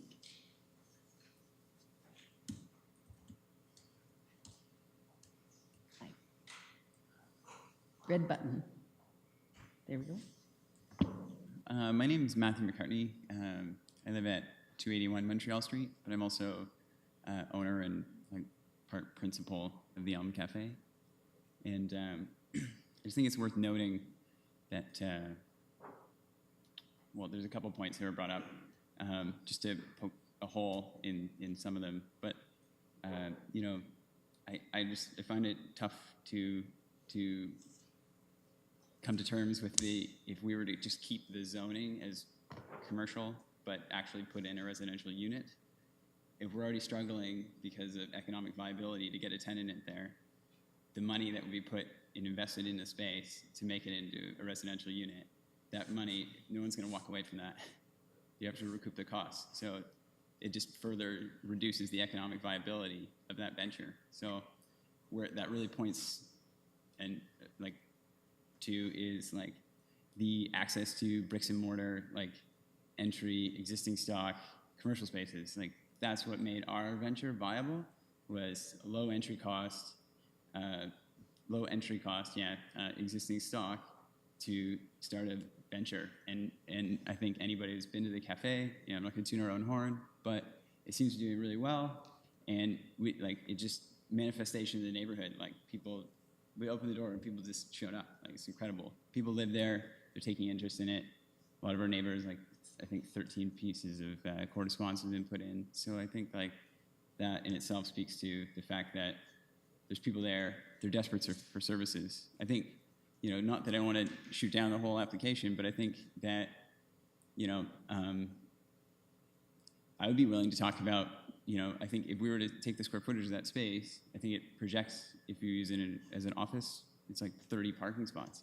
I think it's it's on a main artery, and I think also too, there's consistent transit all day through there, and we actually are less than a kilometer to downtown. It's actually 800 meters, so it's worth noting. So I think a walkable neighborhood is 400 meters, quarter mile. So there's essentially two districts in there. So I think that's worth noting. And I think also you'd mentioned that it was compatible and had no adverse effects, and I think that it's your plan for 2 residentials is not compatible and has adverse effects, because a residential street front would just be a dead wall, and I think anybody who knows anything about planning knows that that's the truth. Also, I also struggle, someone who has a better part of my life ahead of me. I'm looking down the pipe. The city's already invested a ton of money in this North Kingstown thing, and I understand that it's not legislation, but they've done the market analysis, and we know that that's primed to be Main Street corridor. And so, again, it just seems like we'd be throwing this opportunity down the pipe, which is tough, because I'm looking down the road at a great opportunity for lots of people, not just myself, and to rope it in as a residential block is difficult, especially under, what was that, 8499? That's like the 70s. That was single-use planning peak. I think it's well understood by all of us, because looks like we're under 40, that single-use planning is super antiquated, and it's frustrating. And it's just frustrating. That's all I can say. And it would just be a real shame. So I'm super interested in looking into solutions, the half and half. That seems like a really viable option. Relief for parking for that seems like really reasonable. If it means we need to make it up with metered parking, I don't know, I have a vague understanding of how parking works. But metered parking could be a solution. I know it's not the city's job to provide parking, but at some point in time, we're not they're not making dinosaurs anymore. So we don't have fuel forever. Car is not going to be king. So we need to start looking at these alternate active transports and start putting the value that is going to be in place in the future, and not just building for what happened. It's building for the future. Anyways, I don't know if that works, but I tried to get it out. Thanks. Thank you. Would anyone else like to speak to this application? Please come. This is really exciting for me. I've never done this before. My name's Annie Clifford, and I am a resident of Charles Street between Montreal and Patrick. But with your permission, Madam Chair, I run a small general law practice, which includes family law. I prefer to keep my residential address confidential. Is that all right? Okay. I can swear as an officer of the court that I've lived within a 400-meter radius of this subject property since I returned to Kingston in 2006. And I guarantee you, it's not a student neighborhood. I know one undergraduate who lives in that area because she lives with her parents. So I beg to disagree with you there, sir, and nothing personal. It's very much a residential neighborhood. There are a lot of families in that area. There's lots of older people. It's a nice mix of neighborhoods. Now, unfortunately, I also completely disagree with the FOTEN application. I don't think your application is in line with the official plan of 2010 at all. It's certainly not in line with the 2017, which has a much more updated meaning to sustainable development. And I know that it's not legislative in effect yet, but the North Kingstown draft report has had a tremendous amount of city investment, both financial and also time investment by the residents of my neighborhood. And it's proposing that Montreal Street be developed as a commercial area. This would be 2 steps backward. So I'm just going to talk briefly today about the 2010 official plan and how its foundational goal is really sustainable development. What that means isn't given a whole lot of content in the plan. My neighbor Matthew provided some content to that, and we all know that sustainable development absolutely means residential density, but there's so much more to it than that. It really means neighborhoods that have a variety of readily available commercial spaces within them so that people can walk to and get the different things we need in the course of our daily lives. And that's why this is Zone Neighborhood Store. Now, walkable in planning lingo, I'm not a planner, so stop me, but I understand it's 400 meters, which means for an able-bodied adult, no more than a 5-minute walk. After that, it's not really walkable. People are getting in their cars. We want sustainable development in Kingston. Even in 2010, we wanted it. And so we need neighborhoods, like my neighborhood, where we can get the things we need in our daily lives within this 5-minute walk. So I have circulated to Ms. Didrikson, thank you very much, some excerpts from the 2010 and the 2017 plan. I'm just going to read a little bit from them. I'll stop boring you quickly, but I just thought we should see that it's right in there. So sustainability of development will be emphasized, and this includes strategically deploying the built resources in the city. So that's the existing buildings. And we're going to strategically deploy them in a manner that, one, promotes compatibility between different functions, which means that residential neighborhoods aren't just going to be residential, there will be other stuff going on in them. Two, that limits reliance on private automobiles. Three, that fosters pedestrian activity. And four, that revitalizes neighborhoods. Specifically, and I'm still reading from the plan, most retail uses and personal service support the population, and so they're required in convenient locations. That's not recommended, that's required. And the location of commercial sites must be in accordance with these principles of sustainability. Now, in another section, the 2010 plan talks specifically about mixed-use buildings, and it says the city promotes the development of mixed-use buildings that contain commercial and office space on the ground floor, residential units upstairs. That's what this building is right now. That's what it should stay. So that's really boring. The official plan's really boring, and frankly, the law can be really boring. We all know that. So I'll just tell you that when I had a baby, I have a 4-year-old right now, the Rexall on the corner had just closed, and there was one night, and the baby had a fever, and we didn't have any of that baby Tylenol stuff that you're supposed to have, and we were new parents, and we were really anxious. But there was no pharmacy, so we had to bundle up the baby in the dark, in the snow, and drive to the Shoppers Drug Mart on Division Street, and it was awful. And I'll just compare that to the Rexall has now reopened. It's still within the 400 meters, and we all had poison ivy this summer, which was also terrible. But we just walked. We just walked around the corner, and we got our calamine lotion, and we walked home.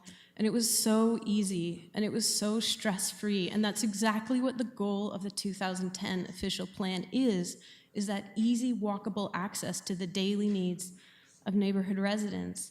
The plan also says there should be walkable access to employment in a variety of employment opportunities. And that's not just the kind of employment you can do in a residence, like personal care or babysitting. It's a variety, including commercial spaces, office spaces, neighborhood stores. The 2010 plan says we should have walkable access to healthy food, whether it's groceries or prepared food, but we need commercial spaces where we can access that food. And it's not in the plan, but it's my understanding that it's a generally good planning principle that we want eyes on the street, right? We want this like community safety that's created when there are people on the street. This property has these terrific big glass windows, and if that stays commercial, that means there's eyes on the street. My neighborhood is safer, and as I'm sure you're all aware, my neighborhood has not always been safe. I'd like it to stay that way. I have a 4-year-old, and I'm pretty keen on it being safe. Now, the very nicely presented letter from FOTEN on page 2, there's a list of amenities available in my neighborhood. You've used the word many, but I beg to differ. I don't think there are very many. I think we're a really underserviced neighborhood. We don't have a grocery mart. I think, it closed a couple years ago, and I know it's in your presentation, sorry, but it's not there anymore. We don't have a hardware store. We don't have any restaurants that are open after 5 o'clock. There's nowhere we can go to get a drink with our friends. We don't have a clothing store. We don't have a bank. We don't have a general store. We don't have a dry cleaners. We don't have a laundromat. I'm running out of time? Yeah, 30 seconds. All I want to say is we don't currently have the access to our daily needs, and we need it. And this is prime commercial. Please don't take it away. I have included in my written submissions some reasons why it's not a good residential area, specifically parking, a complete lack of green space, the deck would serve the upper 2 residents, there would be nothing for the lower people. But it's terrific commercial, and we really need it for the sustainable development and the functioning of our neighborhood. I love Kingston. I love living here, and I want to see it moving forward, and absolutely keeping this commercial and commercial only is the only way to do it. Allowing it to be residential would just be 2 steps backwards. So thank you very much for your time. Thank you.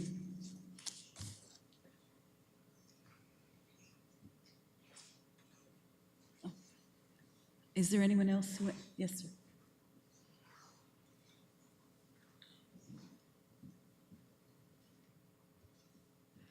I'm Mary Farrar, 1 Place d'Armes. I just want to say I agree totally with everything the previous speaker just said. And I'll leave it at that. Thank you.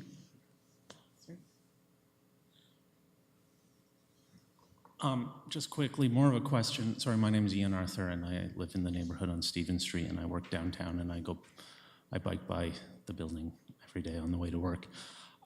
Just a quick question in terms of aggressively looking for tenants from my understanding, it's listed at $8 a square foot, which sounds reasonable, but then there's up to $8 more in common costs associated with that per square foot, bringing it up to a total of $16 a square foot. Now, I work in a downtown business, and I have many friends who own downtown businesses. That is much more in line with the Princess Street corridor in terms of a cost for operating a business with a lot more people accessing that business, and I wonder if that puts it out of reach for some people who would be willing to open in that community, but it's seen as too expensive. Thank you. So I had a question about the accessible parking, which doesn't fully make sense to me, but I'm assuming that there's no door in Exhibit E, there's no door in the side of the building, but I assume the accessible parking would be closest to the entrance of the building. And then my second question is there going to be anything accessible in the building? And I get that accessible parking is not enforceable on that lot, but if you're going to go to the trouble of dedicating a spot to that specifically, it almost begs the question that you have a rationale or a reason to do that. So I wondered whether it was going to be an accessible unit or something that you were proposing. And then the access aisle for the accessible parking would be also your access to your bicycle storage. I'm assuming that that's the other reason why it was put there, and it couldn't be in the middle because then it would be in the way of the building. So some of that seemed confusing to me. On the neighborhood use, I guess the piece that's missing, just as Joe resident here or whatever, is are we going to dedicate ourselves to these spaces? So coming here tonight, I took a stroll for another file to look at a building, and I passed this laundromat that's in Sydenham District that I love, you know, and you almost fall and weep because they're loading all the laundry machines onto a truck. And I thought, oh no, is the laundromat gone? And then I realized, no, they're just taking them away to repair them before the start of the new season. So I love that building. I think that's amazing. And, you know, and Barron's is way over where I live in Sydenham District. That's great. But the reality is most of us shop differently now. You know, we're not doing these little local shops. And when we are, the stuff costs more, and we're really going to spend our money that way. So what's missing for me in this is if you're going to keep it a retail space, there's got to be a larger commitment to the area, I think, in order to make it work. And so this doesn't really acknowledge that, and that's the piece that's missing for me, is it really justified as a retail space? And what is the proof in that? And are the people that live in the area going to go there and shop? Are they really going to go there and shop? I mean, I probably spend, I'm going to say close to a quarter of my income on books, but not even I buy all of them at Novel Idea. I buy an awful lot online. And so that financial rationale of the area that should be in the policies of the official plan and everything is what I'm looking to see. It's great to have these ideas, but if you're going to hop in your car and go to the Kingston Center or, you know, No Frills or Food Basics to buy your groceries, then Barron's is never going to work. Ultimately, it's going to fail, right? Or if there's, like, we're lucky in our area because there's so many students. So there's a demand for these services. And I don't see that connection in this area in the file. So that would sway me one way or the other. Looking at it, the residential, it seems illogical for that building, but I mean, that's fine to me, but I guess I would want to know, just as a general public person, especially if I lived in that area, like, what is that financial relationship of that space to that area? And in my area, where you're close to Sir John A, it makes sense to hop in the car and go to some of these places. In that area, they seem smaller streets. And the final piece I'll leave you with is I've been flipping through this book over the last little while called Small Business in the City, and it's sort of like the reinstigation of the BIA movement. And if this area, if that's what it's going to be, which is a sort of a local area focus to really regrow so that we don't hop in our cars and we live in that area, then it's going to take a tremendous amount of work. But one of the things is local features, right? Local places to go. the pharmacies and those types of things. And so again, I think there's some partnership that has to be worked out here. If you go forward as a commercial space, that there's going to need to be those linkages and a commitment by the local councillor and people to try to create a movement in that area that is going to sustain this place, because otherwise I think we're going to be right back here with a commercial space that's just not getting rented because there's better offers elsewhere in the city. Thank you. Thank you. Would anyone else like to speak to this application? Okay, seeing, you'll get a shot very soon. If you'd like to respond, please, to the many questions and opinions that have been presented. Yes, thank you. And through you, Madam Chair, thank you all very much. And thank you also for the written correspondence that was sent in. We have received all of that through planning staff and have had an opportunity, both myself and the owner, to read through that correspondence. And I guess I would just start off by saying that it truly is the owner's intention, has been the owner's intention and desire to find a commercial tenant for this space. As I said, he's owned the property since January and has yet to be able to secure a tenant. There was a comment about questions about commercial rent in the area. As the gentleman noted, with monthly costs, the per square foot rental cost is around $16 per square foot in this building. As far as I understand, it is higher than that in the downtown core area, somewhere in the neighborhood of $20 to $25 per square foot. Now, that's my understanding, and I encourage someone to correct me if I'm wrong, but my understanding is the rent that is being requested is a fair bit lower than what you would see in the downtown. Again, the space has been empty for 8 months, I guess longer, prior to the current owner purchasing the property.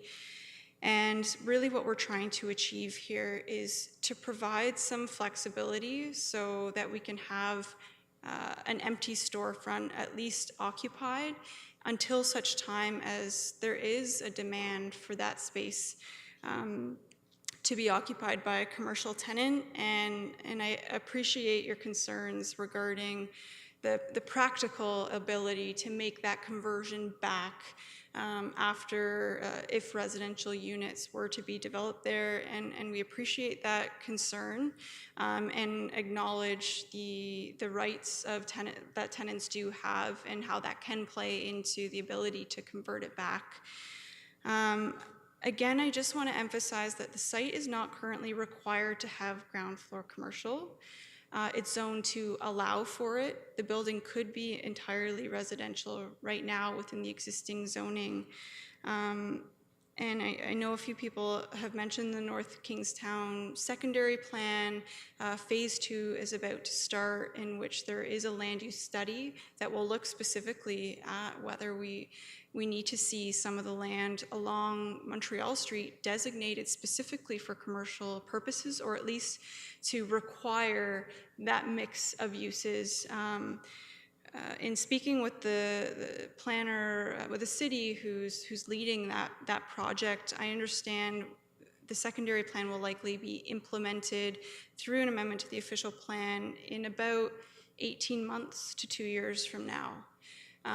And it'll be interesting to see what comes from the land use study and what changes might occur to the official plan to direct more specifically what kind of mixed uses we're looking for along Montreal Street in this area. But again, we have a brand new official plan as of yesterday that designates the lands as residential, recognizing that, yes, in some instances it might be compatible and appropriate to have neighborhood commercial uses, which we're proposing to maintain, and we'll look at expanding the list of uses that are currently permitted. In terms of compatibility and adverse impacts that were referenced in my presentation as well in the planning rationale, those considerations have been looked at within the context of the official plan policies that specifically lay out what do we consider compatible, and what are adverse impacts that we're trying to avoid? And those are mostly surrounding, is intensification going to result in overcrowding? Is there going to be shadow impacts on the neighbors? Are we going to run into issues of intrusive overlook? Are we going to have noise and traffic impacts that's going to affect the neighborhood? In my opinion, residential uses on the ground floor are compatible with the neighborhood and will not generate any of those adverse impacts that I just mentioned. Questions about accessible parking as well as access to within the building. So we are providing a barrier-free space because modern requirements are triggered based on the proposed change. So the required barrier-free parking on this site is one space. We're really only limited to the rear yard, so we've provided a barrier-free space in that location, and potentially it would make more sense to have it on the inside.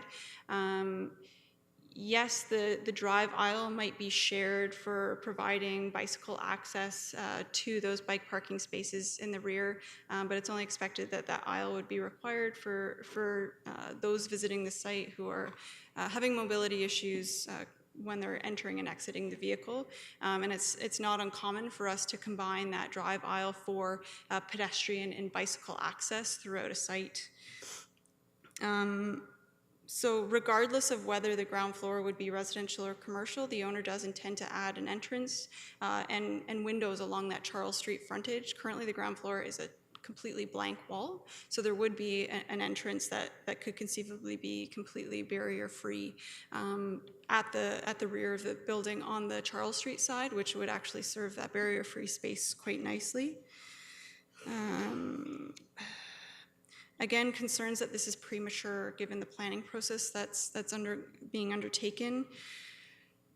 When planning applications are before the city and council, they are assessed based on the current policies that are in effect and not which policies may be in effect 2 years down the road. And hopefully at that time there will be demand for commercial uses. And to this day, the owner is still having showings for commercial tenants, and hopefully that happens, but this is essentially intended to provide some flexibility so we don't have an empty storefront sitting empty any longer.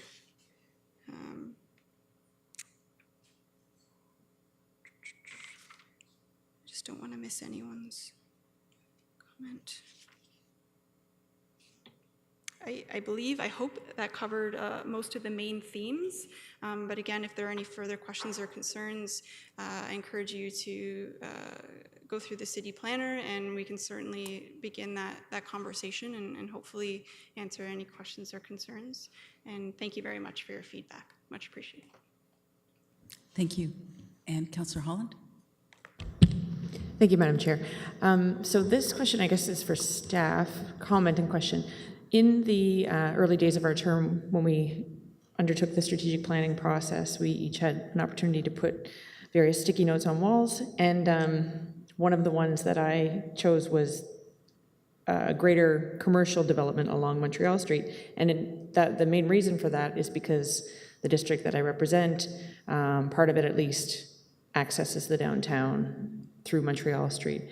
So not only does the walkable argument for the immediate area around this property, the walkable nature of that area, I think, is important, but also I just like to point out that a lot of people, residents, walk or bike all the way along Montreal Street and require greater access to amenities along that way. So just for an example, if you were to head north from Charles Street, the intersection of Charles and Montreal, it would take about 4 kilometers to get to the nearest coffee shop and store, not including Quattrochi's, but I'm thinking more along the lines of a place to get some prepared food, et cetera, or use a bathroom. So I think it's a must that we do. Having heard all of the comments tonight, I think many people understand the need for commercial development on this stretch. I guess my question is, knowing that we can't even though we're all thinking about the North Kingstown secondary plan, and it doesn't have anything to do with us at this moment in time, what impact does the strategic plan have? I know it's not a part of the planning process, but if we're not able to, let's say, enact anything that is already in the works on the North Kingstown plan, do previous council decisions on the strategic planning and priorities for the city, how are they reflected? I know that the North Kingstown plan is one way that this will be addressed, this initial part of the strategic plan, but just in general, what mechanisms do we have at this point to increase commercial development? That's a very broad question, I know. Thank you, Madam Chair, and through you.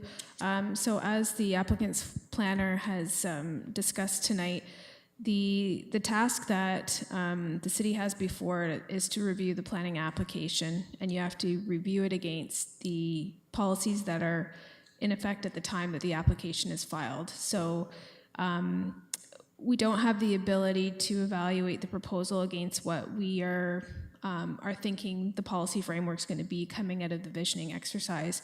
It doesn't mean that it discounts it. But from a staff perspective, we have to evaluate the policy tests based on the official plan that's there. And the challenge that we have with this property is that it is designated residential in the official plan. It has been for a period of time. That wasn't changed or looked at as part of the work that we've just undertaken with the new official plan that's been brought in, knowing that we are doing a broader study through the secondary plan.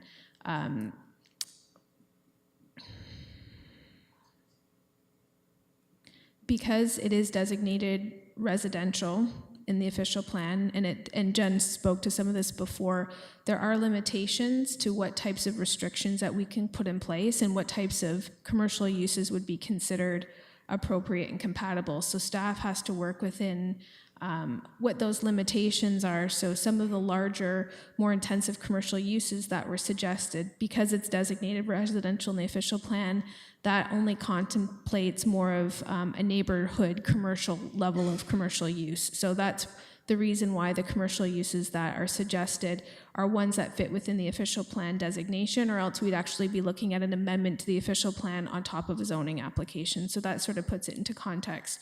From council's perspective, certainly any strategic directions that you've set as a group will certainly factor into land use decisions that you make as a group. From staff perspective, certainly we have an appreciation and awareness of the priorities of council, and especially as it relates to good land use planning, incorporate those wherever possible. But we do have some limitations in terms of conditions that we can impose given the current policy framework that's on the property. And Councillor Neal. Thank you. I'll repeat an earlier concern I have. I think the opportunity for this to become viable neighborhood commercial space will be lost if it's developed as residential. No matter how much we may say, well, we can always convert it back.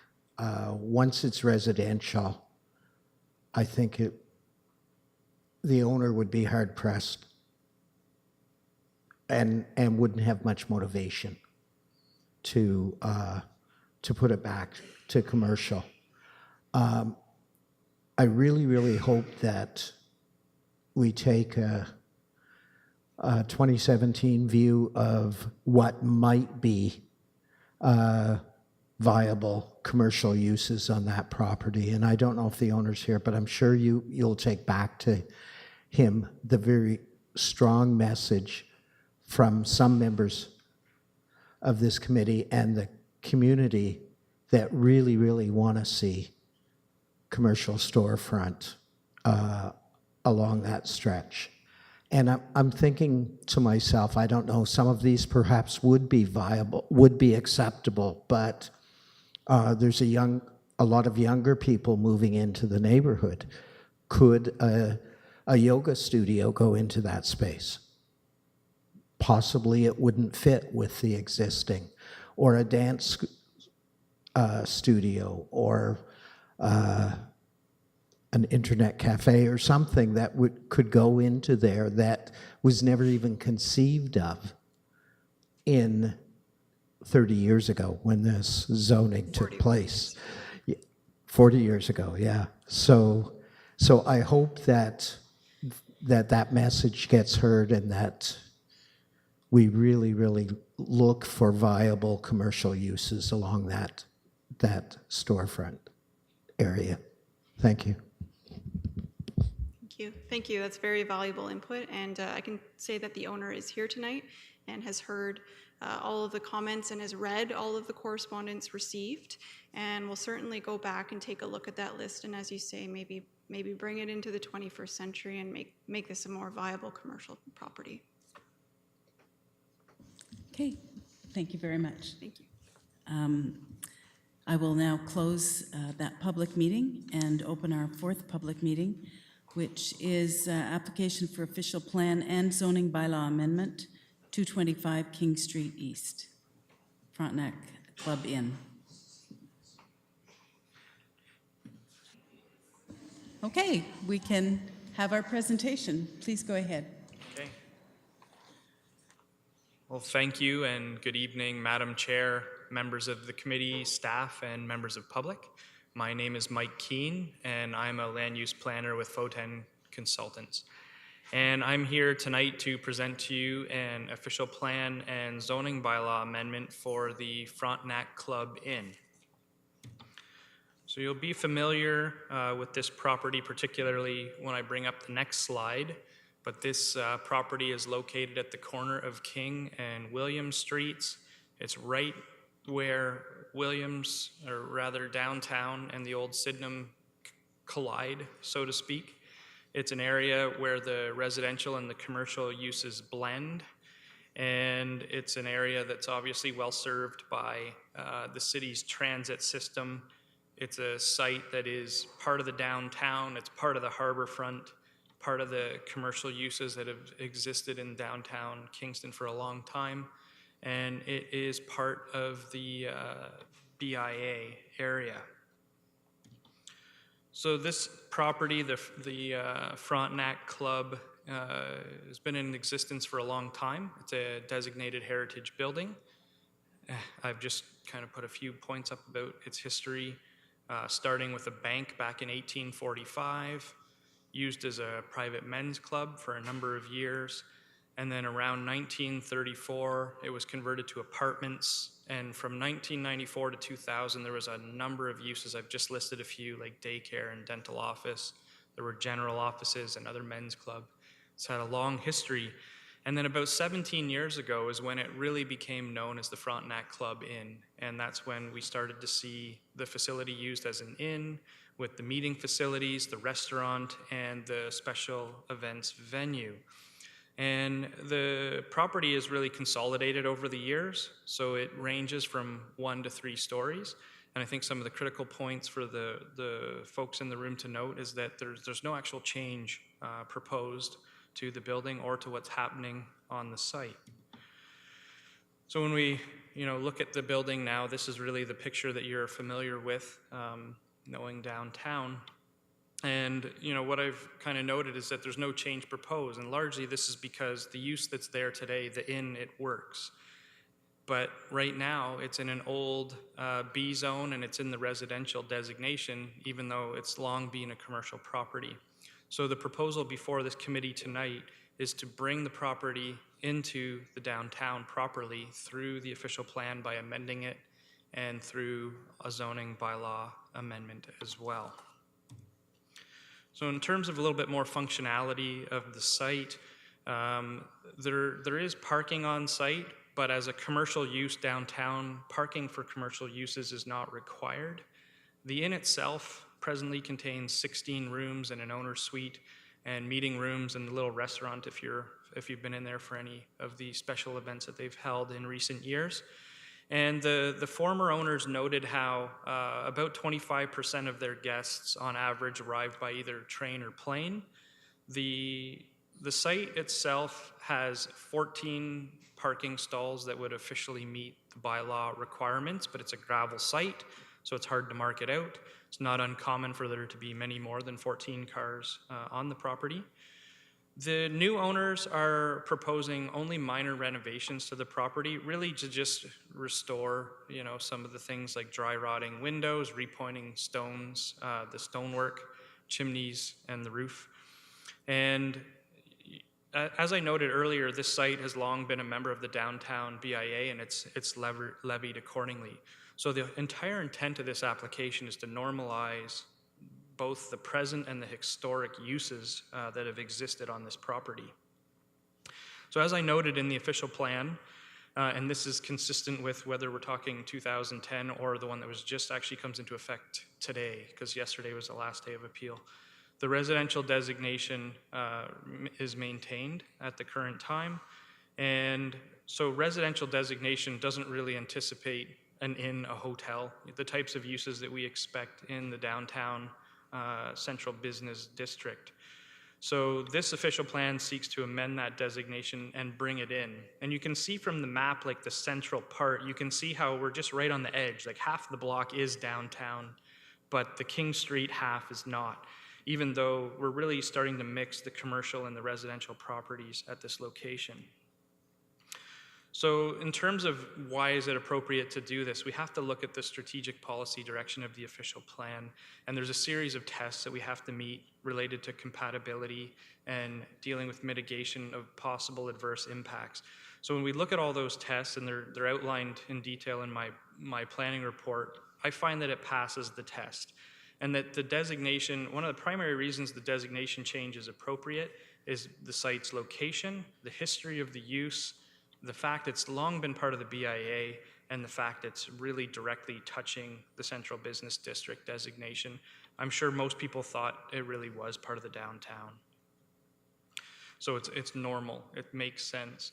So then, as a result of that, by bringing this property into the downtown, there's a number of other schedules and policies that would be amended. Essentially, maps get amended so that this property becomes part of the downtown. Again, just want to clearly state there's no change to the actual built form. There's no change to the character-defining elements.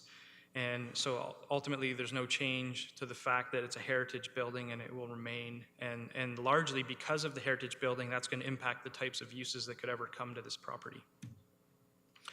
So in terms of the current zoning bylaw, the property is a multifamily dwelling zone right now. Essentially, it's zoned as an apartment building. And the existing inn is a legal non-conforming use. So our plan, after the official plan would be amended, would be to also amend the zoning bylaw to also reflect the downtown zoning C1 designation. And there are reliefs that are required, and the reliefs that are required are as a result of what actually exists on the site today. So just quickly mentioning some of those, like the exterior side yard, we need a 0 setback because the building is at the street and in places encroaching. The rear yard is an existing rear yard at 4 meters. So again, we're just asking to recognize that 4-meter rear yard. Building height in downtown, as you'll know from other applications, buildings are supposed to be taller in downtown. And when I mean taller, I mean like the zoning says 3 to 4 stories. So there's minimums as well. And because this building has a few portions that are only 1 story and they're historical, we can't per se plunk a second floor on top of those. We need recognition to acknowledge the existing building height and some of those places being 1 story. Lot coverage in downtown is also supposed to be maximized, 100%. We want to see our buildings take up our entire sites.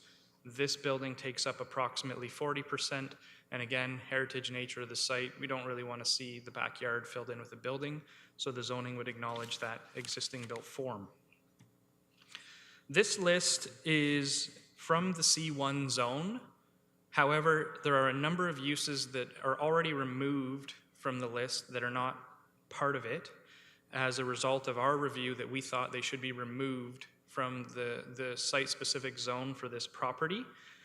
The other uses that you see struck out from this list are as a result of technical comments received from staff And so we're in agreement with staff that these additional uses should also come off, again, given the nature of the existing building. So in terms of the application overall, and in the planning rationale that I've provided, I come to the conclusion that it's consistent with provincial policy statement, it's consistent with strategic direction of the official plan, and the redesignation to recognize the long-standing commercial use of this property and then to broaden the use to be reflective of what is allowed in downtown and other historical buildings.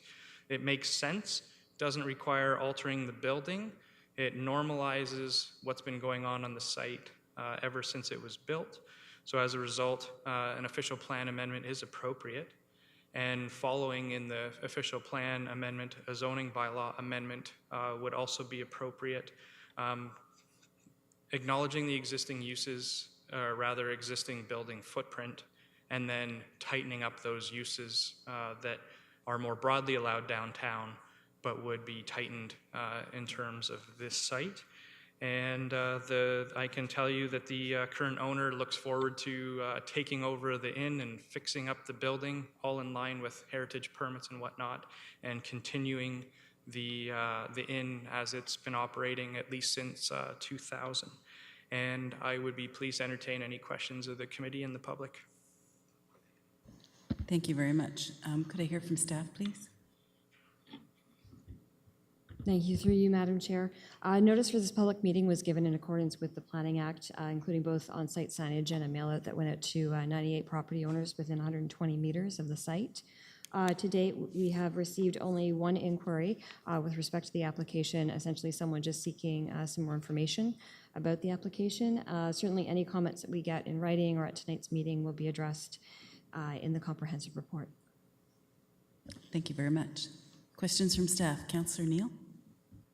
Thank you. I love the building and the site, and I'm an old friend over the years of Bear and Sue, who owned the site before.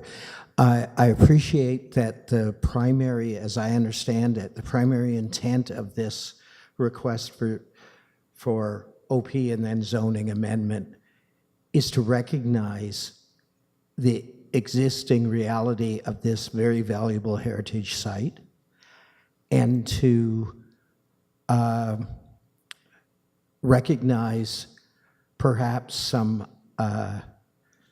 not fully compliant uses that, bless their souls, the previous owners had on the site. Is that the primary intent of this, as I understand it? Through you, Madam Chair, I couldn't have summarized it better. It is to call it legalize, the way the site was designed back when it was a bank in 1840, and it's to normalize what exists, and it's to really officially make it part of the downtown. Yeah, and I'd be hard pressed to not support anything that has a Jack Layton room in it. So, thank you. Thank you. I'd like to open this to members of the public. Are there any members of the public who wish to speak? Yes, ma'am, please.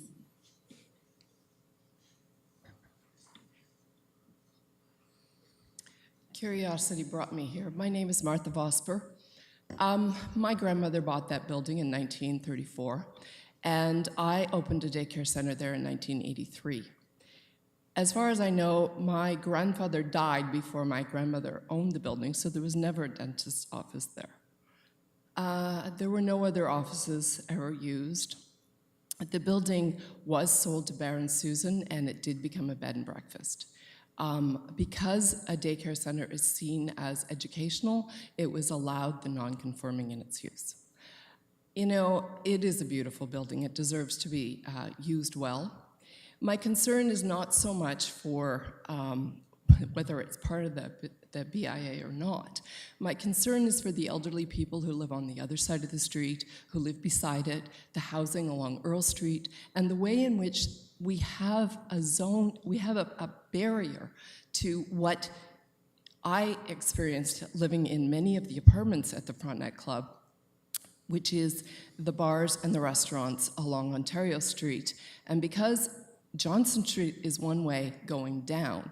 William Street became the street where everybody raced up and did various other things as they passed the Frontenac Club on their way back to the university.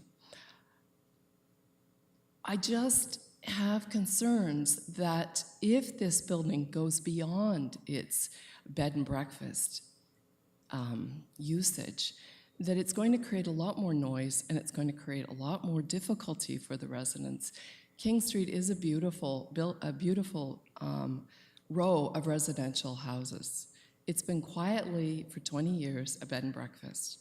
And I know it wasn't quiet as a apartment building, but it was contained. I'm a partial owner of 141 King Street East, and that is also a bed and breakfast. And I have concerns for what will happen to King Street and where we stop when we say the business, where the downtown business ends and where residential goes forward.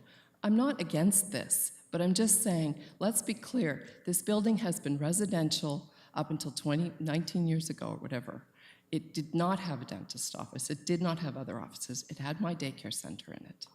And that's it. It's been residential for all those years. Thank you. Thank you. Would anyone else like to speak to this application?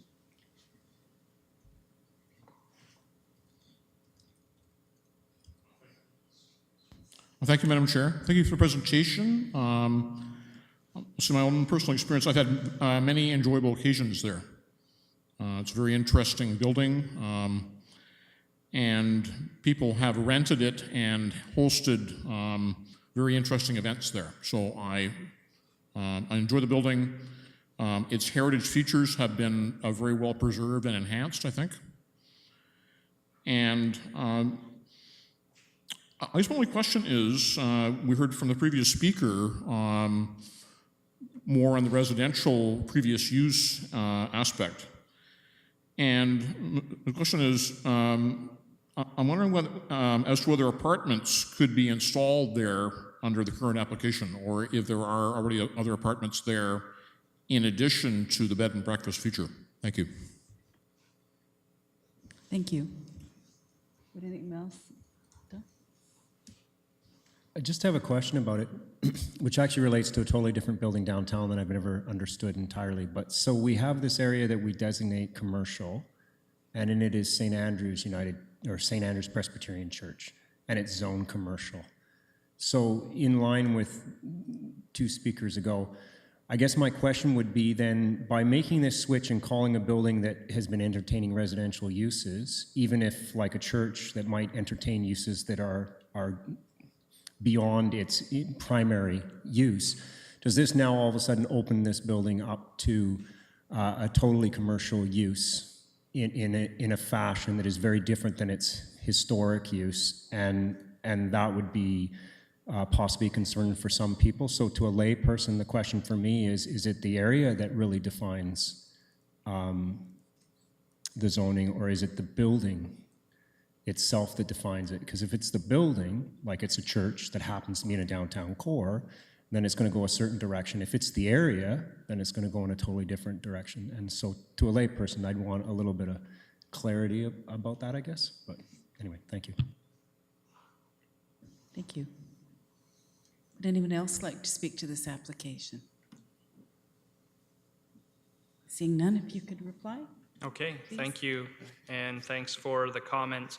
And I think, you know, what I want to assure you is through a process like this, you know, this list that I showed some strike-through points, that as we refine applications such as this with city staff, comments that are received are taken very seriously, and as a result, I speak to the owners relating to concerns that have been raised, and we make sure that at the end of the day, you know, sometimes the answer isn't always what you might want to hear, but we at least want to make sure that it's answered in a professional way. So this list is kind of what I'm calling the first start of you know, what's appropriate for the site. And the downtown zoning is broad because the strategic direction for downtown is to really allow as much development as possible mixed use downtown as we can possibly afford. A lot of this list is already a reduced list from what the C1 downtown zone allows, but because this is a heritage building that, I'm not saying you could never put an addition on a heritage building, but given the nature of the building and the format and the owner's intent, we're comfortable with tightening up the zoning on the site in a way that, allows flexibility to say go to a residential use. Ultimately, the zoning and the official plan are really establishing the principle of development, but if we were to say to turn this into apartment building tomorrow, there's site plan applications, items like noise studies have to be completed and assessed. And assessing noise on heritage buildings is challenging. Some of the nice things to do with this site are the fact it does have a stone wall that surrounds the courtyard and heavy vegetation and wooden fences. So those are all matters, like noise are critical. So the way to think of this official plan and zoning amendment is that we most certainly want to normalize the use that exists there today, the inn, the way that it works today. And what we want to do, if the other uses come into play, then other planning applications also come into play that ensure, items such as noise are dealt with.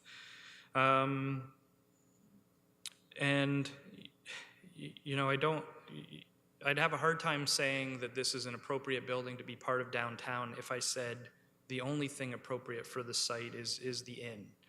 And because I do think that we do want to provide flexibility for the site, but because of the nature of the building, like you can see some of the list items that we've struck off, like liquor or beer store. I could make the argument, well, if it was privatized, maybe we have a little tiny boutique liquor store in there, right? And that's why I didn't strike it the first time through.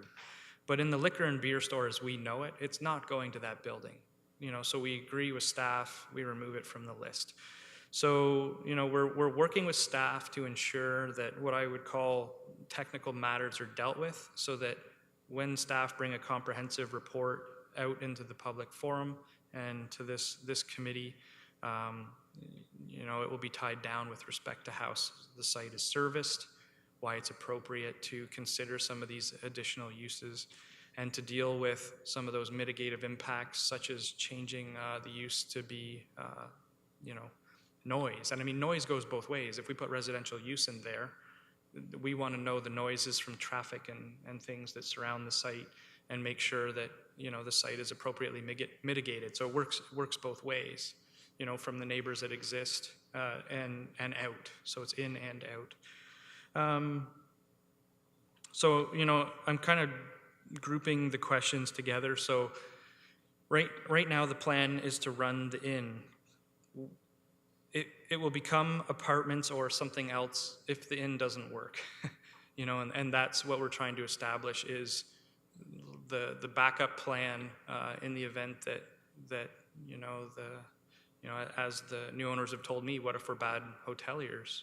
We want to make sure that we have some flexibility, but we also, in purchasing this property, want to make everything legitimate that's happening there today.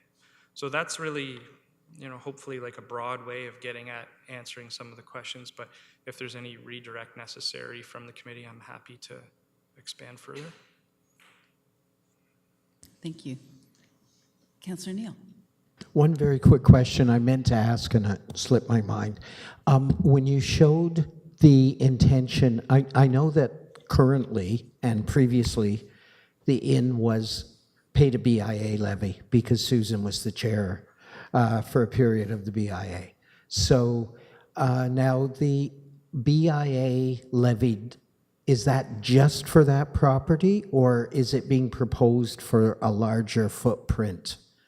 When you showed the picture, I didn't know if it took in more of the block or is it just the property of the inn? I don't know the answer to that question, so I'll have to speak with the owner and ask. Okay. What I know is the property pays into it now. I would just hate to see the unintended consequence of me owning a piece of property, a neighboring piece of property, and having some kind of business activity, and finding out that suddenly I've been incorporated into the BIA zone and I now have to pay a levy, which I never really wanted to pay. So, and logically, I can see why the inn would pay that levy, because they benefit from those downtown. So perhaps staff can look into that and clarify that before the comprehensive report comes forward. Thank you. Thank you. Any further questions? Seeing none, thank you very much for your presentation. And I will close our final public meeting and begin our regular Planning Committee meeting and call the meeting to order and ask for an approval of the agenda with the addendums that we received. Moved by Councillor Neal, seconded by Councillor Holland. All those in favor? Thank you. And confirmation of the minutes of August 3rd. Moved by Councillor Neal, seconded by Councillor McLaren. All those in favor? Thank you. Disclosures of pecuniary interest. I have one. I, Liz Shell, Council of the Corporation of the City of Kingston, declare my pecuniary interest in the matter of Clause A, 752 King Street West, as my mother owns a condominium right beside the property. And we'll be coming to that shortly, and Councillor Neal will take over the meeting. We have no delegations briefings, but we do have our first business matter, and I will take over the chair and kick you out just for however long it takes. Thank you. Yes, it's the recommendation is before us that it be recommended to council that the applications for official plan and zoning bylaw amendment and draft plan of subdivision submitted by FO10 Consultants Incorporated on behalf of Ontario Infrastructure Lands Corporation for the property municipally known as 752 King Street West be approved, and that the City of Kingston official plan as amended be further amended as amendment number 57 as per Exhibit A, draft bylaw and schedules A, B, C, D, to amend the official plan to report number PC 17-085 and, sorry, I lost my page, and planning committee, and that bylaw number, thank you, 8499, entitled Restricted Area Zoning Bylaw of the Corporation of the City of Kingston as amended, be further amended as per Exhibit B to report number PC 17-085, and that council determines that in accordance with Section 3417 of the Planning Act, no further notice is required prior to the passage of the bylaw, and that the amending bylaws be presented to council for all three readings, and that the draft plan of subdivision be subject to the conditions as per Exhibit C, draft plan of subdivision conditions to report number PC 17 085. My apologies, I was on the red eye from Vancouver last night, so I'm not sure I'm being coherent. So are there any questions or comments, or would staff did staff have anything they wish to add? Yes. Thank you. Through you. I can just add that these applications have been in process for some time. There's been a lot of collaborative work between the City and Infrastructure Ontario, and the recommendation being put forward tonight is consistent with the public consultation that's been done throughout the process, and we're happy to be putting this one forward for recommendation. If there's any questions, I'm happy to answer them. Thank you. Any questions from committee? Mover and a shaker? Thank you. Thank you. And I just had one question, if I might, of staff. Lake Ontario Park, is there some potential for future public road access to the site? And what would be the process if that were to happen? Would there be any kind of public process? Through you, there absolutely would be a public process. So as part of the secondary plan, there was a master transportation review done that looked at what improvements might be required in the local road network should the lands develop. The blocks that are proposed through the plan of subdivision are large blocks that are likely going to be subject to future plans of subdivision, which would go through a full public process. At the time that Block A, which is the block that is adjacent to the Lake Ontario Park entrance, if that were to be developed through a plan of subdivision, potential additional zoning amendments to go along with that, there would be a public process, there would be the need for an updated transportation impact study, and that would go through a full process for council consideration. But that, is it possible to say that that would not be the preferable, so if necessary, but not necessarily access from the park? I'm just thinking about protection for the parkland. Any access from the park that would be proposed through any future development proposal on that site would be required to be subject to council approval, given that it's city property. Thank you. Any further comments? I'll call the question. All those in favor? Carried. Thank you.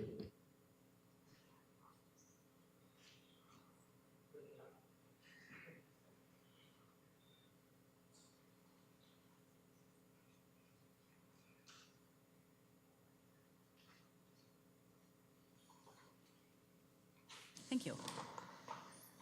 And business item B is 346 University Avenue, zoning bylaw amendment. And there is a recommendation from staff. Do I have a mover and seconder? Moved by Councillor Neal, seconded by Councillor Holland. And Councillor Neal? Yes. This was the subject property that I had a couple of questions and concerns about. My primary concern also applied to the Colburn Street one. Both of these were years in a kind of limbo, state of limbo, because they were found in non-compliance, and correct me if any of these facts are wrong, they were found in non-compliance with existing zoning. There was a threat of some kind of remedy being sought through legal action. Both of the owners did what by right they can do, which is apply for a zoning amendment that would bring them into compliance. But once that was put in, they went years, I think in this case 7 years, without completing the information necessary for a comprehensive report to be written. But during that time, they continued to receive rents on properties, in this case, additional units that were not in compliance with the existing bylaw. I know that you've heard me whine about this for 6 or 7 years. Do we have an opportunity to better remedy this kind of thing? I hate the idea of a developer being able to request a zoning change and then do nothing about it for a decade, but gather rent continuously from what are non-compliant, some would say illegal, units. Perhaps you could speak to that. Thank you, and through you, Madam Chair.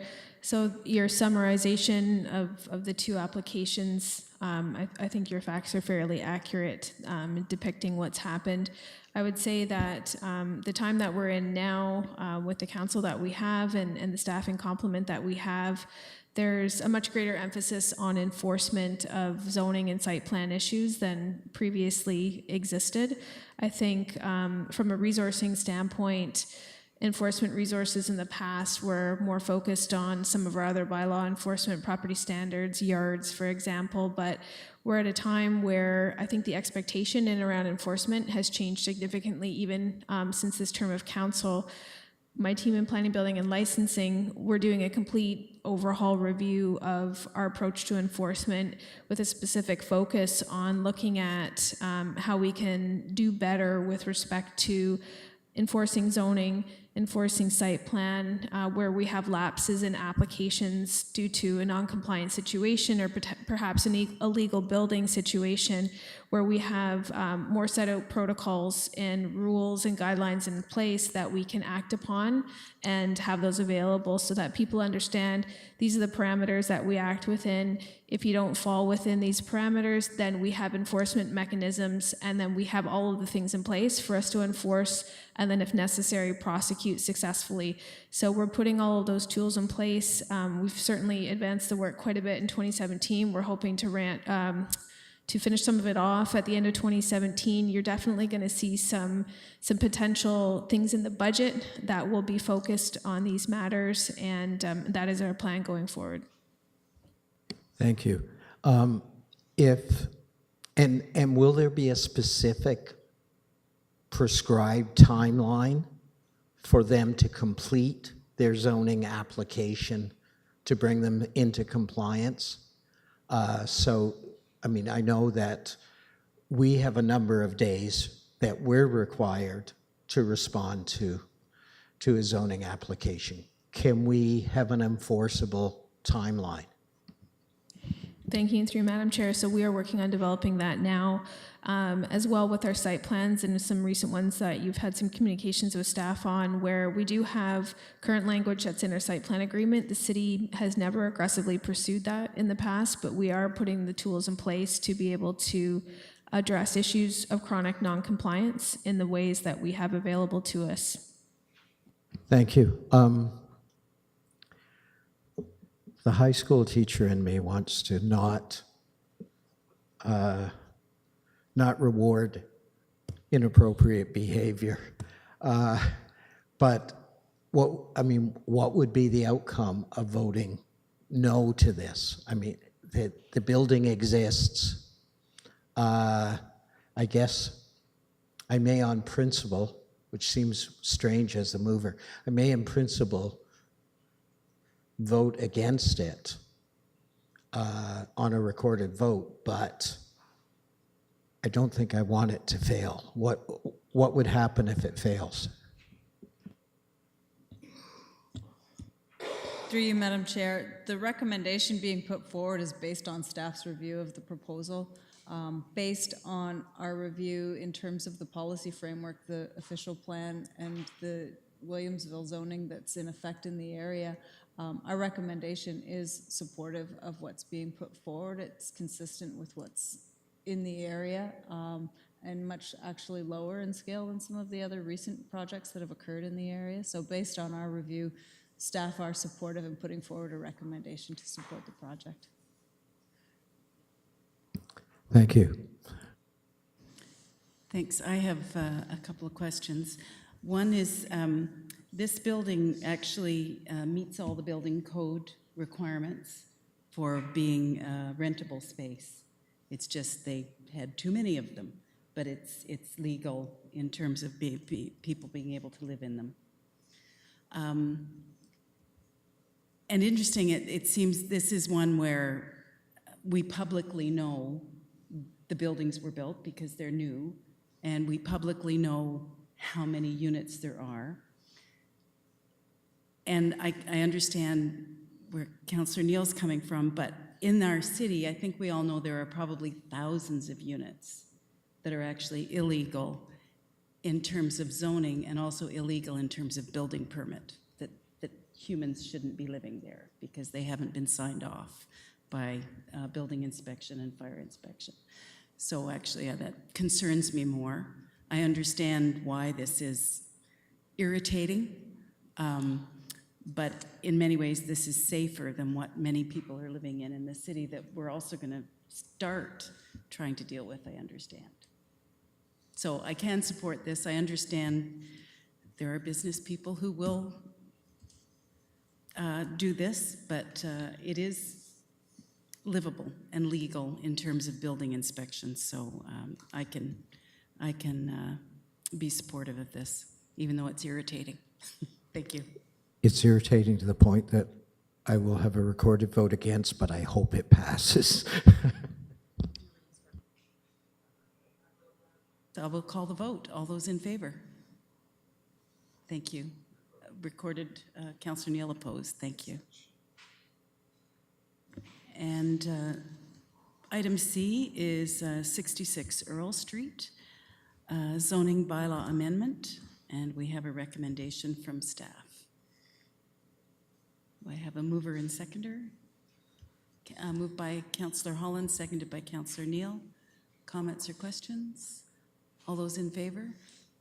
Thank you, that passes. And our item D is 950 Centennial Drive, and that also has an addendum. The report was actually changed for this evening. Reichman Seniors Housing Development Corporation. Moved by Councillor Neal, seconded by Councillor Holland. Comments or questions? All those in favor? Thank you. That carries. And item E is 94 Carruthers Avenue, zoning bylaw amendment. I believe we had this public meeting not that many weeks ago. Moved by Councillor Neal, seconded by Councillor Holland. Just one comments? quick question of staff, if I might. I think this is a really good infill project, and there was very little, it's in my district, there was very little comments, but there was one neighbor that mentioned a concern about front yard setback. I'm just going to ask staff if that's been adequately addressed in your opinion. Mr. Sitha? Thank you, Madam Chair. Through you. The original proposal included a 2-meter front setback from the building to the property line and a 0.75 meter setback from the front property line to the front porch. And in consultation with staff, the applicant came forward with revisions as suggested. And what is proposed in front of you today, staff find it acceptable and worth recommending an approval. Thank you. Thank you. I can support the motion. Okay, thank you. Then I will call the question. All those in favor? Thank you. That carries. And F, also a very recent public meeting. This is 46 Cowdy Street, zoning bylaw amendment, Habitat for Humanity. Moved by Councillor Neal, seconded by Councillor Holland. Any comments or questions? All those in favor? Thank you, that carries. And we have reached the end. We have no motions, notices of motion, other business. We have many pieces of correspondence that were in the addendum. Where's my next page? After all the correspondence, next meeting is very soon, Thursday, September 7th. And motion to adjourn. Yeah, by Councillor Holland, seconded by Councillor McLaren. All those in favor? Thank you.